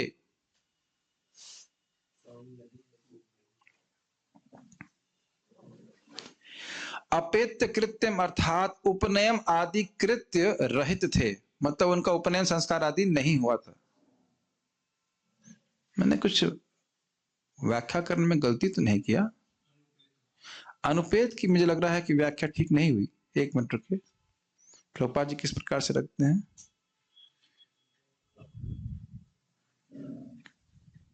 नहीं, वही लिखे थे संस्कार के बिना। ठीक है, वो एक क्षमा कीजिएगा, अलग अलग अर्थ भी तो होते हैं। चक्रवर्ती पाद यहाँ पे कह रहे हैं अनुपेतम मतलब कि वह जंगल में चले गए थे लेकिन व्यासदेव जी उनको देख नहीं पा रहे थे। मैं सोच रहा था मैं गलत बोल दिया क्या। प्रभुपाद जिसको बोल रहे हैं कि उनके संस्कार नहीं हुए थे और उनके संस्कार की अपेक्षा नहीं हुई थी, अनुपेतम और अपेत कृत्यम। और यहाँ वो कह रहे हैं अनुपेतम, दूसरा अर्थ है। अनुपेतम का अर्थ है कि वह उनको दिख नहीं रहे थे, मतलब तेजी से चले गए थे और व्यासदेव जी भी उनको देख नहीं पा रहे थे, पीछे पीछे भाग रहे थे।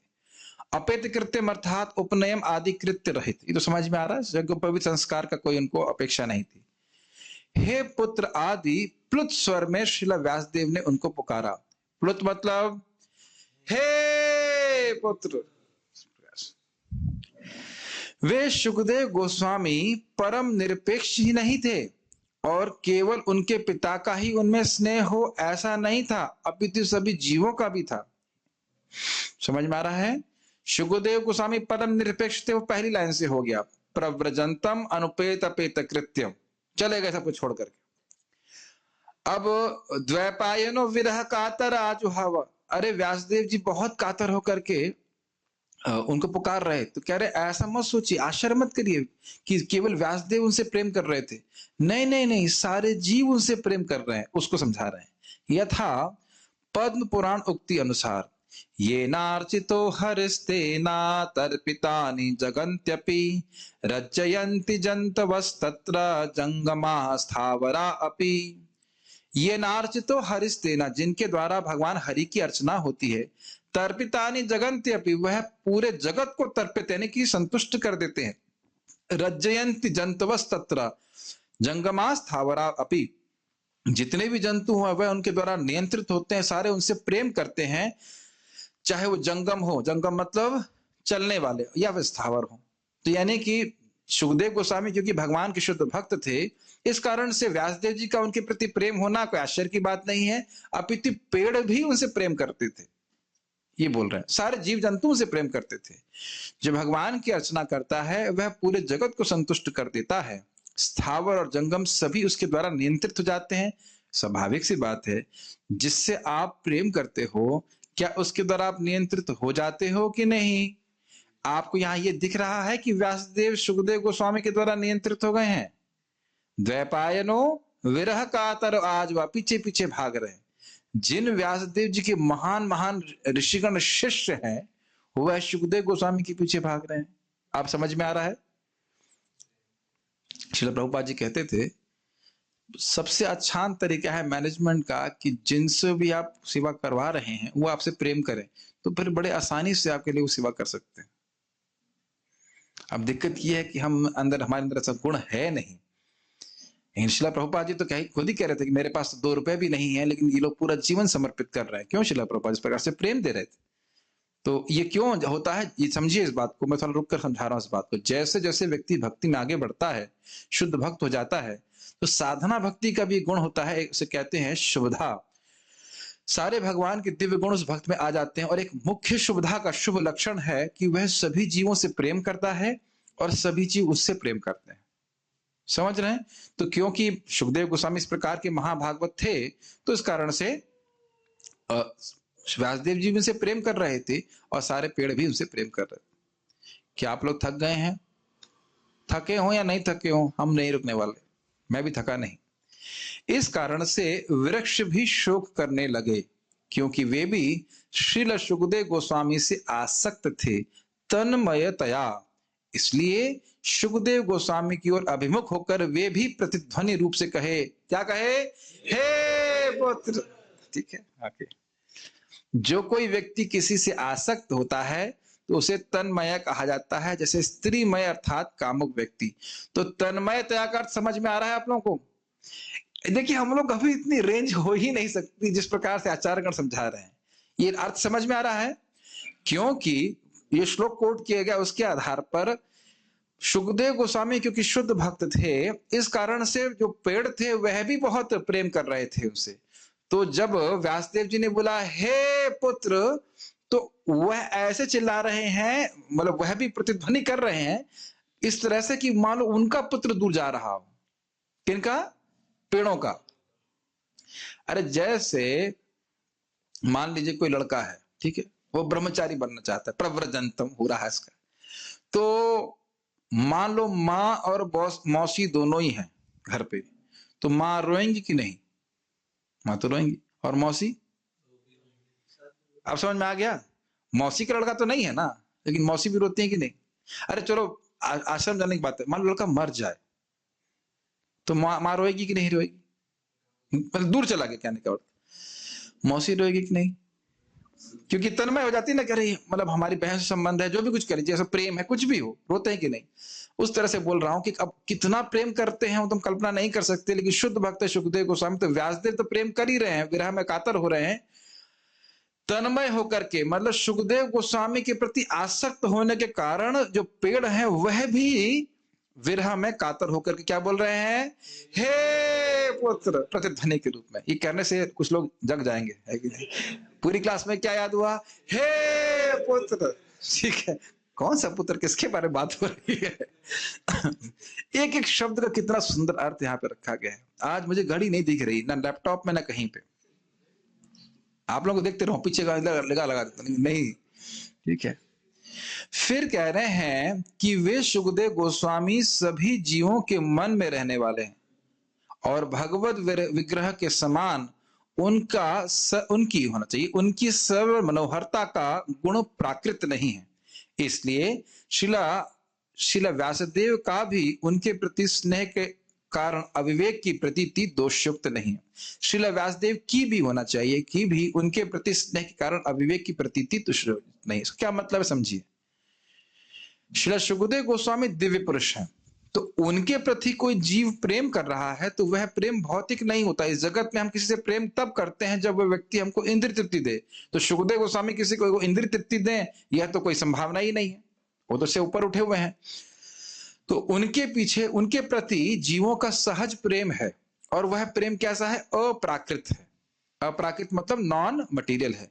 जैसे भगवान से प्रेम करना यह अप्राकृत है, समझ में आ रहा है? जैसे भगवान के प्रति जीवों का प्रेम अप्राकृत है, ऐसे ही सुखदेव गोस्वामी के प्रति भी जो आसक्ति थी व्यासदेव जी की वह अप्राकृत थी। इसलिए आप यह मत प्रश्न करना, अरे इतने बड़े ऋषि, इतने बड़े तत्वज्ञ, वेदांत सूत्र के रचयिता और विरह कातर, क्या इसको आप कभी आपके मन में आ रहा है बात कि भाई इतने बड़े तत्वज्ञ हैं, जान रहे हैं कोई किसी का बेटा नहीं है, कुछ नहीं, सब आत्मा है, सभी आत्मा, वह भी विरह कातर होकर के पुकार रहे हैं। तो इसे समझ लेना चाहिए कि सुखदेव गोस्वामी की उत्कृष्टता ही उद्यत हो रही है, सॉरी द्योतित हो रही, प्रकट हो रही है।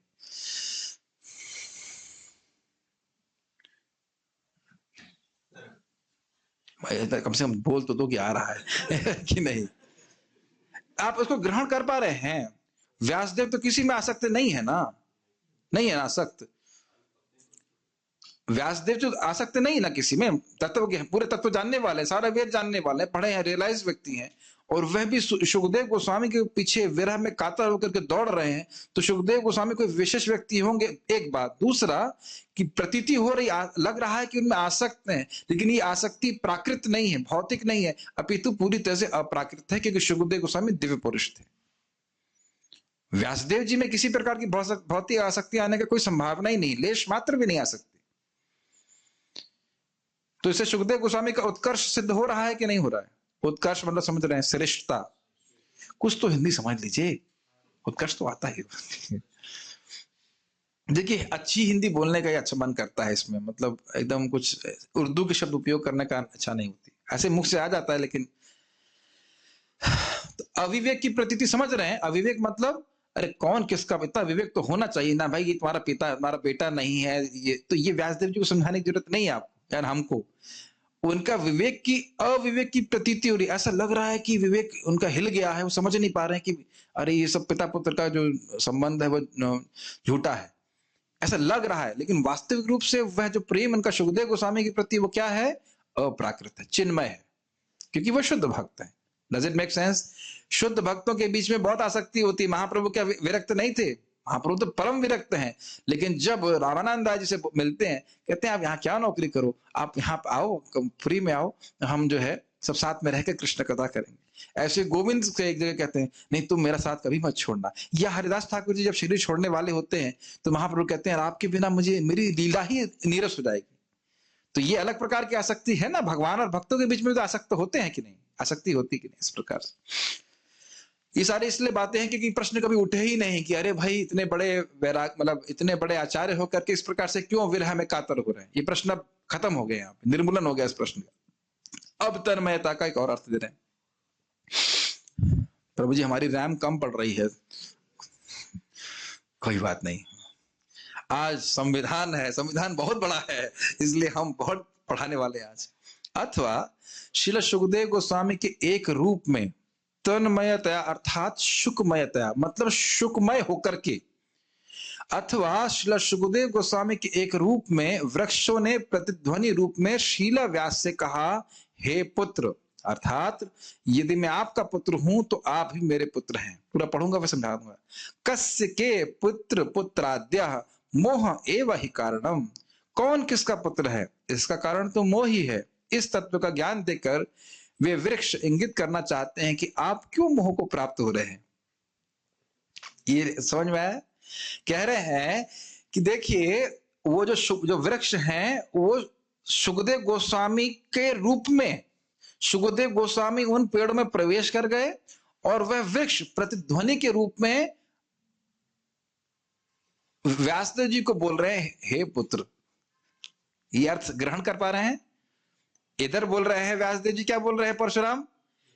हे पुत्र, मान लीजिए मैं व्यासदेव हूं, ठीक। अब आप लोग एक एक्सरसाइज कर लेते हैं। आप हो गए सारे पेड़, जिन पेड़ों में सुखदेव गोस्वामी प्रवेश कर गए। अब मैं व्यासदेव हूं, हे पुत्र, तो यानी कि मैं बोल रहा हूं हे पुत्र, तो आप क्या बोल रहे हो, हे पुत्र। तो कहने का अर्थ ये हुआ कि वृक्ष ये कह रहे हैं प्रतिध्वनि से, अरे तुम कह रहे हो कि, आप कह रहे हैं कि हे पुत्र, मतलब आप मेरे पुत्र हो, और हम कह रहे हैं कि आप मेरे पुत्र हो। तो कहने का अर्थ है कि कई जन्मों में कोई किसका पुत्र बना, कोई किसका पुत्र बना, कौन किसका पुत्र है ये समझिए, इस मोह को आप त्याग दीजिए।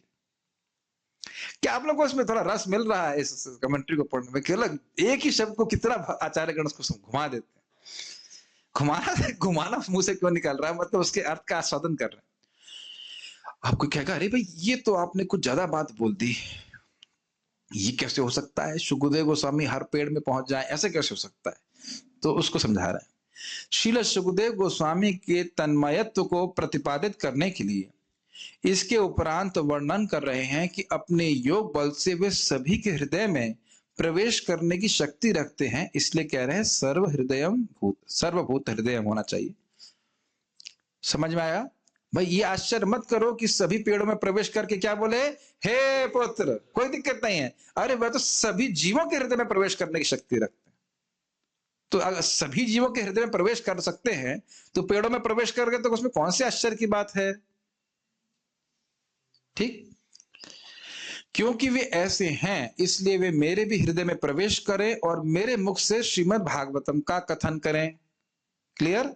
जब सभी जीवन में प्रवेश कर रहे हैं तो मैं उनका शिष्य हूं, तो मेरे हृदय में भी प्रवेश करके भागवत कहें। इतने बड़े लोगों के सामने मुझे भागवत कहनी पड़ रही, कहीं कोई गलती ना हो जाए।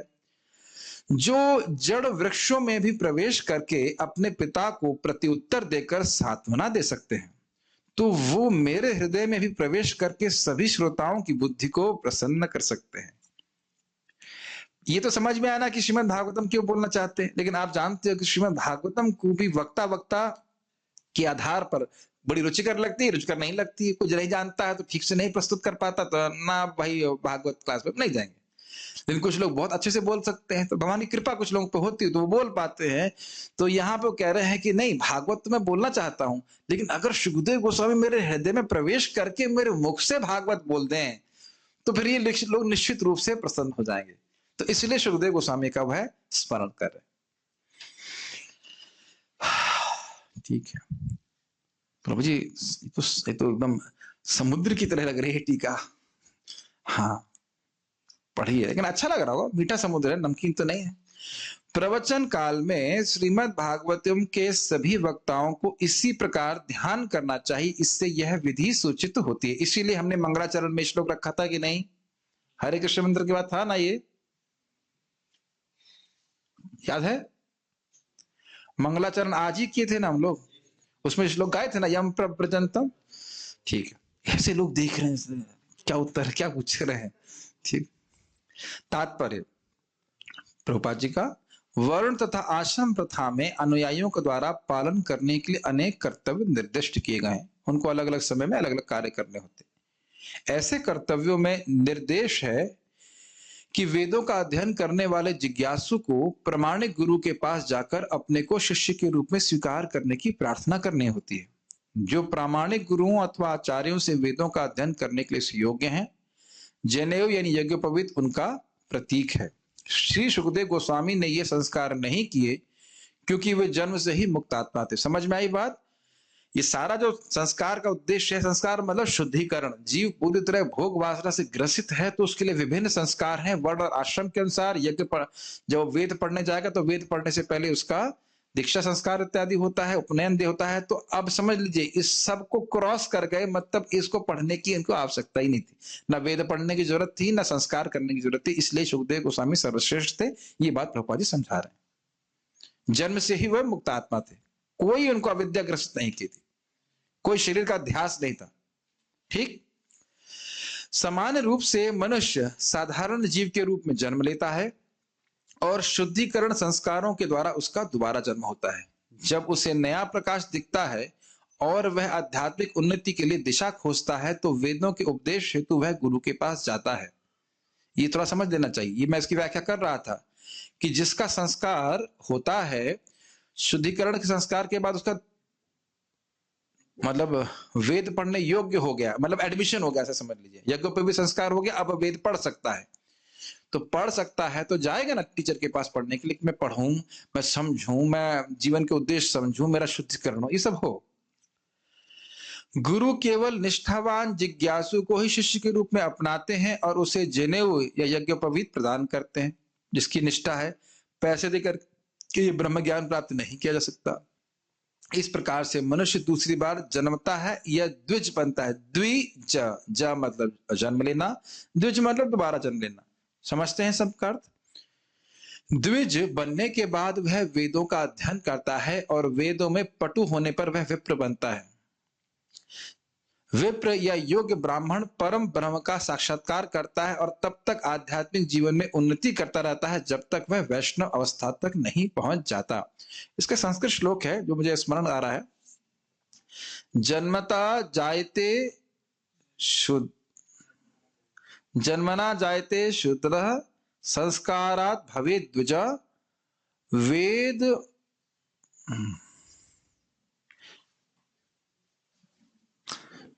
बोल रहा हूं, वेद पठति विप्रः ऐसे करके श्लोक है। उसके बाद है ब्रह्म जानाति इति ब्राह्मणा, ये श्लोक है क्रम।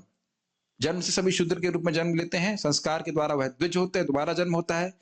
उसके बाद वह वेद जब पढ़ने लगता है तो उसे विप्र कहते हैं, और वेदों का जब अनुभव कर लेता है तो वो ब्रह्म को समझ लेता है, भगवान को समझ पर ब्रह्म को समझता है तो ब्राह्मण कहलाता है, और फिर वो आगे जाकर के वो वैष्णव बनता है। ये स्थिति है। तो ये क्रमिक विकास है व्यक्ति की चेतना का, और इसके लिए विभिन्न प्रकार के संस्कार होते हैं। ये बोलना, ये समझना चाहिए कि जितनी बार हम कुछ पढ़ रहे हैं वो एक संस्कार है। जितनी बार हम प्रभुपाद जी की तात्पर्य पढ़ रहे हैं, भागवत को पढ़ रहे हैं, वो संस्कार है, दैट इज प्यूरिफाइंग अस।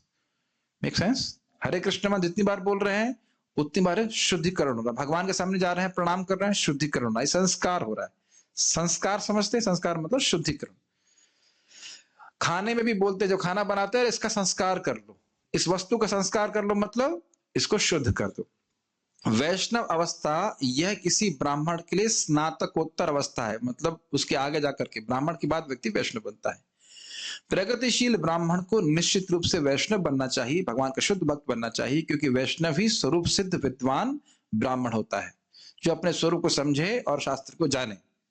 श्रील सुखदेव गोस्वामी प्रारंभ से ही वैष्णव थे। अब ये बात एकदम स्पष्ट हो जानी चाहिए। अच्छा, यहाँ पे आ ही गया, क्योंकि मैं इसको बोलना चाह रहा था कि प्राय हम सोचते हैं कि सुखदेव गोस्वामी निर्विशेषवादी थे। कई जगह ऐसा होगा, लेकिन महाराज से भी श्रवण किया और प्रभुपाद यहाँ पे स्पष्ट रूप से बोल रहे हैं कि सुखदेव गोस्वामी भक्त थे।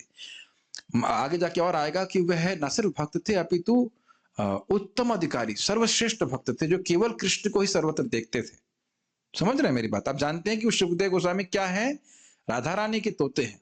बाह्य रूप से थोड़ा बहुत दिखा दिया जाए कि मैं निर्विशेष हूं या जो कुछ निर्विशेषवादी हूं, जो भी है, लेकिन वो पूरी तरह से महान भक्त थे।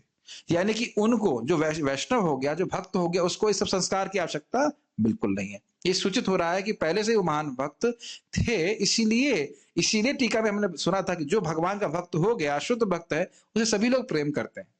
सिद्ध हो रहा है ना कि सुखदेव गोस्वामी जन्म से ही शुद्ध भक्त थे। ये समझ में आ रहा है? यस। अतः उन्हें वर्णाश्रम धर्म के संस्कारों की कोई आवश्यकता न थी। आराध्यो यदि हरि तपसा तथा किम, न आराध्यो यदि हरि तपसा तथा किम, अंतर बहिर यदि हरि तपसा तथा किम, न अंतर बहिर यदि हरि तपसा तथा किम। जब भगवान की अर्चना कर रहा है तो तपस्या की क्या जरूरत है, और जब भगवान की आराधना नहीं कर रहा है तो तपस्या की क्या जरूरत है। और जब अंतर बाहर से भगवान दिख रहे हैं तो तपस्या की क्या जरूरत है। जिसको अंदर बाहर भगवान नहीं दिख रहे हैं उसको तपस्या की क्या जरूरत है। तो आप समझ सकते हैं, सुखदेव गोस्वामी भगवान की नित्य ही आराधना कर रहे थे, अंदर बाहर भगवान को ही देख रहे थे, तो उन्होंने अभी किसी संस्कार और तपस्या की आवश्यकता नहीं है। वर्णाश्रम धर्म का चरम लक्ष्य अपरिष्कृत मनुष्य को भगवान के शुद्ध भक्त या वैष्णव में बदलना है। अपरिष्कृत मतलब जो जड़ है, बिल्कुल पाश्विक प्रवृत्तियों से युक्त है, आहार निद्रा भय मैं तुमसे अधिक कुछ जानता नहीं है, उसको शुद्ध करते करते शुद्ध वैष्णव के रूप में ले आना, ये उद्देश्य वर्णाश्रम का। वर्णाश्रम का उद्देश्य एक दूसरे का पोषण है, शोषण करना नहीं है, जैसा लोग सोचते हैं ब्राह्मण आके हमारे खून पीने के लिए, ऐसा नहीं है। अतः जो व्यक्ति उत्तम अधिकारी वैष्णव द्वारा स्वीकृत किए जाने पर वैष्णव बन जाता है, चाहे उसका जन्म या पूर्व कर्म कैसे भी रहे हों, उसे ब्राह्मण माना जाता है। श्री चैतन्य महाप्रभु ने इस सिद्धांत को स्वीकार किया और श्रील हरिदास ठाकुर को नामाचार्य बनाया था। यद्यपि हरिदास ठाकुर का जन्म एक मुसलमान परिवार में हुआ था। निष्कर्ष यह है कि श्रील सुखदेव गोस्वामी जन्म से ही वैष्णव थे। ये निष्कर्ष प्रभुपाद यहाँ शुरुआत में ही रख दिए हैं। आप दोबारा प्रश्न मत करना कि निर्विशेषवादी थे, ये थे, वो थे, कुछ नहीं। अतः वे ब्राह्मणत्व से समन्वित थे। क्योंकि वे शुद्ध भक्त थे, इसलिए वे भगवान को पहले से ही अच्छे से जानते थे। उन्हें किसी प्रकार के संस्कार करने की आवश्यकता न थी। तो स्पष्ट समझ में आ रहा है, कोई भी निम्न कुल में उत्पन्न व्यक्ति, चाहे वे किराट हो या हूण, आंध्र, पुलिंद, पुलकश, आभीर, शुंभ, यवन, खस या इनसे भी निम्न हो, वैष्णवों की कृपा से उसका उद्धार हो जाता है और वो सर्वोच्च दिव्य पद को प्राप्त करता है। बहुत सुंदर बात यहाँ बोल रहे हैं। और ये श्लोक स्वयं श्रील सुखदेव गोस्वामी का ही है, जहां तक मुझे स्मरण आ रहा है। पुराण है ना, ये श्लोक करके पुलकशः यवीर यवना कसाद ये नेच पापा यदपाश्रयाश्रय शुद्धंत तस्मै प्रभविष्णवे नमः। इस स्वयं सुखदेव गोस्वामी की उक्ति प्रभुपाद यहाँ पे रख रहे हैं। ये बहुत सुंदर बात है कि आज एक भक्त जपा में लेट में आए, वीडियो भी ऑन नहीं कर रहे थे। हमने कहा आप जिंदा है? ऐसे थोड़ा कटाक्ष किया, अरे आप जिंदा है? प्रभु जी कृपा करिए अपने सेवक के ऊपर। बड़ा नम्रता से पूछना है। मैंने कहा भाई कृपा करने के लिए तो जूम 5:30 बजे ऑन कर देते हैं, लेकिन कृपा लेने के लिए आप आते नहीं हो, तो कौन किसका सेवक है कहना बड़ा मुश्किल है। इस बात को एक ऑपरेशन कर लीजिए यहाँ पे से, ऐसे हल्का सा, बाद में टाका लगा देंगे, घबराना मत, घुसा लीजिए। कृपा आपके प्लेट में रख के नहीं आती। कृपा सबके ऊपर, भागवत है, भगवान का नाम जप है, हमको उसको ग्रहण करना है। कृपा सर्वत्र है। श्रीला प्रभुपाद जी की कृपा है, भगवान की कृपा है, महाप्रभु की कृपा, इससे अधिक कृपा और नहीं है कहीं। हमने ग्रहण करना है, हमको सुबह उठना है, नाम जप करना है, भक्ति करना है। और समझ रहे ना मेरी बात? गुरु महाराज कृपा कीजिए। बेटा जप कर रहे हो? नहीं, गुरु महाराज कृपा कीजिए। अरे तुमको दिया है हरे कृष्ण मंत्र जप करने के लिए, ये कृपा ही तो है। तुमको स्वीकारा है। अच्छा ये तो सीख रहे ना कि महान वैष्णव का आश्रय लेके कोई भी व्यक्ति शुद्ध हो जाता है। स्वीकारा है और बोला है कि भजन करो, तो यही कृपा है। मेरी बात समझ रहे हैं माय डियर डिवोटी? आपके गुरु महाराज आपको बोले हैं जप करने के लिए, अब आप उनकी आज्ञा पे जप कर रहे हो, ये आप इसलिए आप शुद्ध नाम कर रहे हैं। ये प्रभुपाद जी लिखते हैं, a devotee chanting under the order और guidance of a pure devotee is chanting purely. इस पे बहुत कुछ कहा जा सकता है, लेकिन खुश हो जाना चाहिए कि हमें, और जिन लोगों की दीक्षा नहीं भी हुई है वह भी श्रीला प्रभुपाद के आश्रम में अपने आप को अनुभव करते हैं कि नहीं, कि हम प्रभुपाद के आश्रम में हैं और आगे जाके आप दीक्षा भी ग्रहण करेंगे। तो आपकी दीक्षा हो चुकी है, उसका फॉर्मलाइजेशन हो जाएगा तो दीक्षा होगी। प्रभुपाद जी को गुरु के रूप में स्वीकार करते हैं कि नहीं? समझ रहे ना मेरी बात? तो इसलिए एकदम खुश हो जाना चाहिए और कभी चिंता नहीं करना चाहिए कि हमारा हिस्ट्री कैसे थी। हिस्ट्री कैसे भी हो, डॉक्टर साहब इतने बढ़िया हैं, सीओ साहब कौन है? ऐसी भक्ति वेदांत स्वामी श्रील प्रभुपाद इतने बढ़िया हैं कि मतलब कुछ जो जवाब ही नहीं, समझ लीजिए। आपको लग श्रील प्रभुपाद तो मेहनत करा रहे हैं, अभिराम ठाकुर जी तो मेहनत ही नहीं कराते थे, जिस पर छड़ी मारते थे उसे कृष्ण प्रेम मिल जाता था। प्रभुपाद जी आचार्य हैं तो कह रहे थोड़ा तो मेहनत करो, 16 माला तो करो कम से कम, है कि नहीं? फ्री में मिल रहा है, ऑलमोस्ट फ्री में ही मिल रहा है, मान के चलिए, बस कुछ भी नहीं है भगवत प्रेम। श्री सुखदेव गोस्वामी श्री सूत गोस्वामी के गुरु थे, अतः वे नैमिषारण्य के मुनियों के प्रश्नों के उत्तर देने के पूर्व अपने गुरु को नमस्कार करते हैं। एक बात ध्यान दीजिएगा, ये प्रभुपाद जी ने श्लोक रखा क्यों? देखिए सुखदेव गोस्वामी तो शुद्ध भक्त है ही, लेकिन सूत गोस्वामी जाति से हीन थे। सूत गोस्वामी जाति से हीन है, लेकिन आश्रय किसका लिए हुए हैं? सुखदेव गोस्वामी जी का। कृपा पात्र किसके हैं? सुखदेव गोस्वामी जी के। तो कह रहे हैं कि जिस प्रकार से हरिदास ठाकुर जी शुद्ध भक्त हो गए, इसलिए सूत गोस्वामी जी अपने गुरु का आश्रय ले रहे हैं कि आपकी कृपा से मैं इन महान ऋषियों के सामने इनको प्रसन्न करने के लिए श्रीमद् भागवत जैसे महान ग्रंथ को बोलने में समर्थ हो पाऊंगा।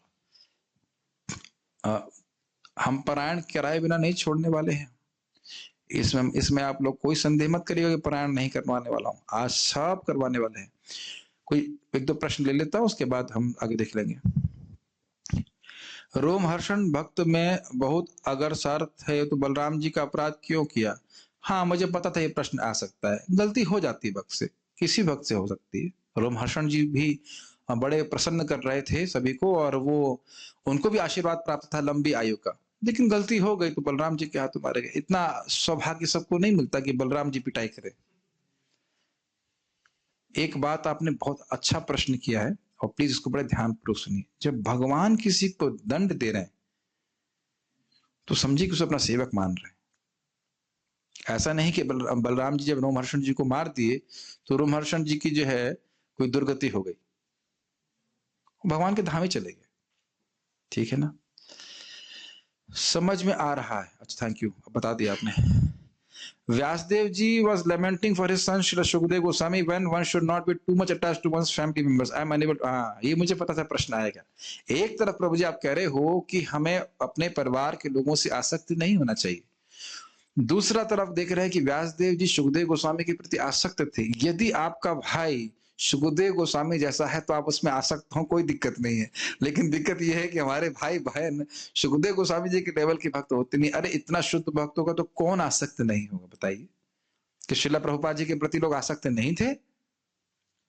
आसक्ति को नहीं त्यागा जा सकता है। बात ये हो रही है कि भैया या बहन के प्रति आसक्त होंगे तो फिर उन्हीं कर्म को करने के लिए बाध्य हो जाएंगे जो भैया बहन कह रहे। तो अगर भैया और बहन भक्ति कर रहे हैं तो सहज रूप से आसक्ति होगी। नहीं समझ में आ रहा है? नित्यम विष्णु जन प्रिया, यह आगे आया कि सुखदेव गोस्वामी के बारे में, क्योंकि भक्तों को कृष्ण कथा चाहिए। वयम तो नावितृप्यामः, और उड़ेल रहे कथा अमृत, तो प्रिय हो जाएंगे कि नहीं हो जाएंगे? क्या समझ में आ रही है? नहीं आ रही बात? क्योंकि कृष्ण कथा करने में सर्वश्रेष्ठ हैं सुखदेव गोस्वामी, और भक्तों तो कृष्ण कथा के भूखे हैं, कृष्ण कथा कर रहे हैं, तो प्रेम तो होना स्वाभाविक सी बात है।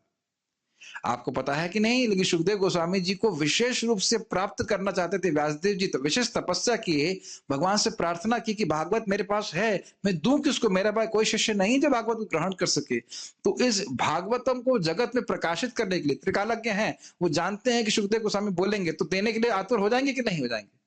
तो आप समझिए, वही बात यहाँ टीका में कही गई थी, उनका जो आसक्ति है वो प्राकृत नहीं है। बहुत अच्छा प्रश्न किया है। जब हमारे रिश्तेदारों की वजह से हमारी भक्ति डाउन हो रही है तो समझिए कि हमारी आसक्ति कैसी है? प्राकृत आसक्ति। लेकिन अगर हम लोग आसक्त इस प्रकार से, अरे सब लोग सुबह उठ करके जप करेंगे, भक्ति करेंगे, भागवत पढ़ेंगे, तो वो आसक्ति कैसी है? आध्यात्मिक। उनसे भक्तों से आसक्त हुए बिना हम कभी निरासक्त हो ही नहीं सकते। प्रसंगम अजरम पाशम आत्मनः कवयो विदो स एव साधुषु कृतो मोक्ष द्वार मुपावर्तो। ये आसक्ति कभी अजरम, ये बुद्धि नहीं होती आसक्ति, लेकिन वही आसक्ति अगर साधुओं में, भक्तों में लगा दे तो मोक्ष का द्वार खुल जाता है।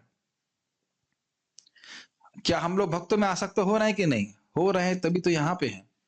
अगर सारे भक्त खराब लगने लग जाएंगे तो क्यों रुकेंगे व्यक्ति? बताइए। नेटवर्क इशू हो गया, रिजॉल्व हो गया, ठीक है। और कोई प्रश्न है? अप्राकृत का मतलब होता है नॉन भौतिक, नॉन मटेरियल। अब दोबारा नहीं प्रश्न करना अप्राकृत। पूरी भागवत जब तक पूरी नहीं हो जाएगी इसको यही समझ लीजिए अप्राकृत का मतलब क्या है, क्योंकि भाई कई बार आएगा। प्रकृति जगत दिख रही है, अप्राकृति मतलब नॉन मटेरियल, ठीक है। Why is Maya so very strong if our purpose in life is to be with God? If your purpose is to be with God. कह रहा है माया इतनी स्ट्रांग क्यों है जब हमारा जीवन का उद्देश्य भगवान के पास पहुंचना है। यदि आपका जीवन का उद्देश्य वाकई भगवान के पास पहुंचना है ही है तो माया स्ट्रांग नहीं है। लेकिन हमारे कुछ और भी पर्पस हैं, इसलिए माया स्ट्रांग लगती है, ठीक है। भगवान से हमारा शाश्वत संबंध है, तो शाश्वत संबंध है लेकिन जागृत नहीं हुआ ना। ओके, जन्म ना जायते जो शूद्र संस्काराद द्विज उच्चतेश। नहीं अपने मन से कुछ बोल दिया, बट इसे कहते हैं स्पेकुलेशन। सम्यक का अर्थ क्या है? ये भी अच्छी प्रश्न है, ये भी सम्यक प्रश्न है। सम्यक मतलब सम्यक प्रश्न, सम्यक मतलब वेरी नाइस, वेरी गुड। समीचीन, सम्यक, ये सब साधु, इन सब का अर्थ जो है अच्छा होता है, ठीक है। अब तो छोड़ दो प्रभु जी, नहीं अभी भी हम पारायण करने वाले हैं। सूत गोस्वामी जी का रिवाइज, ये क्या रिवाइज का मतलब हुआ? Okay, so now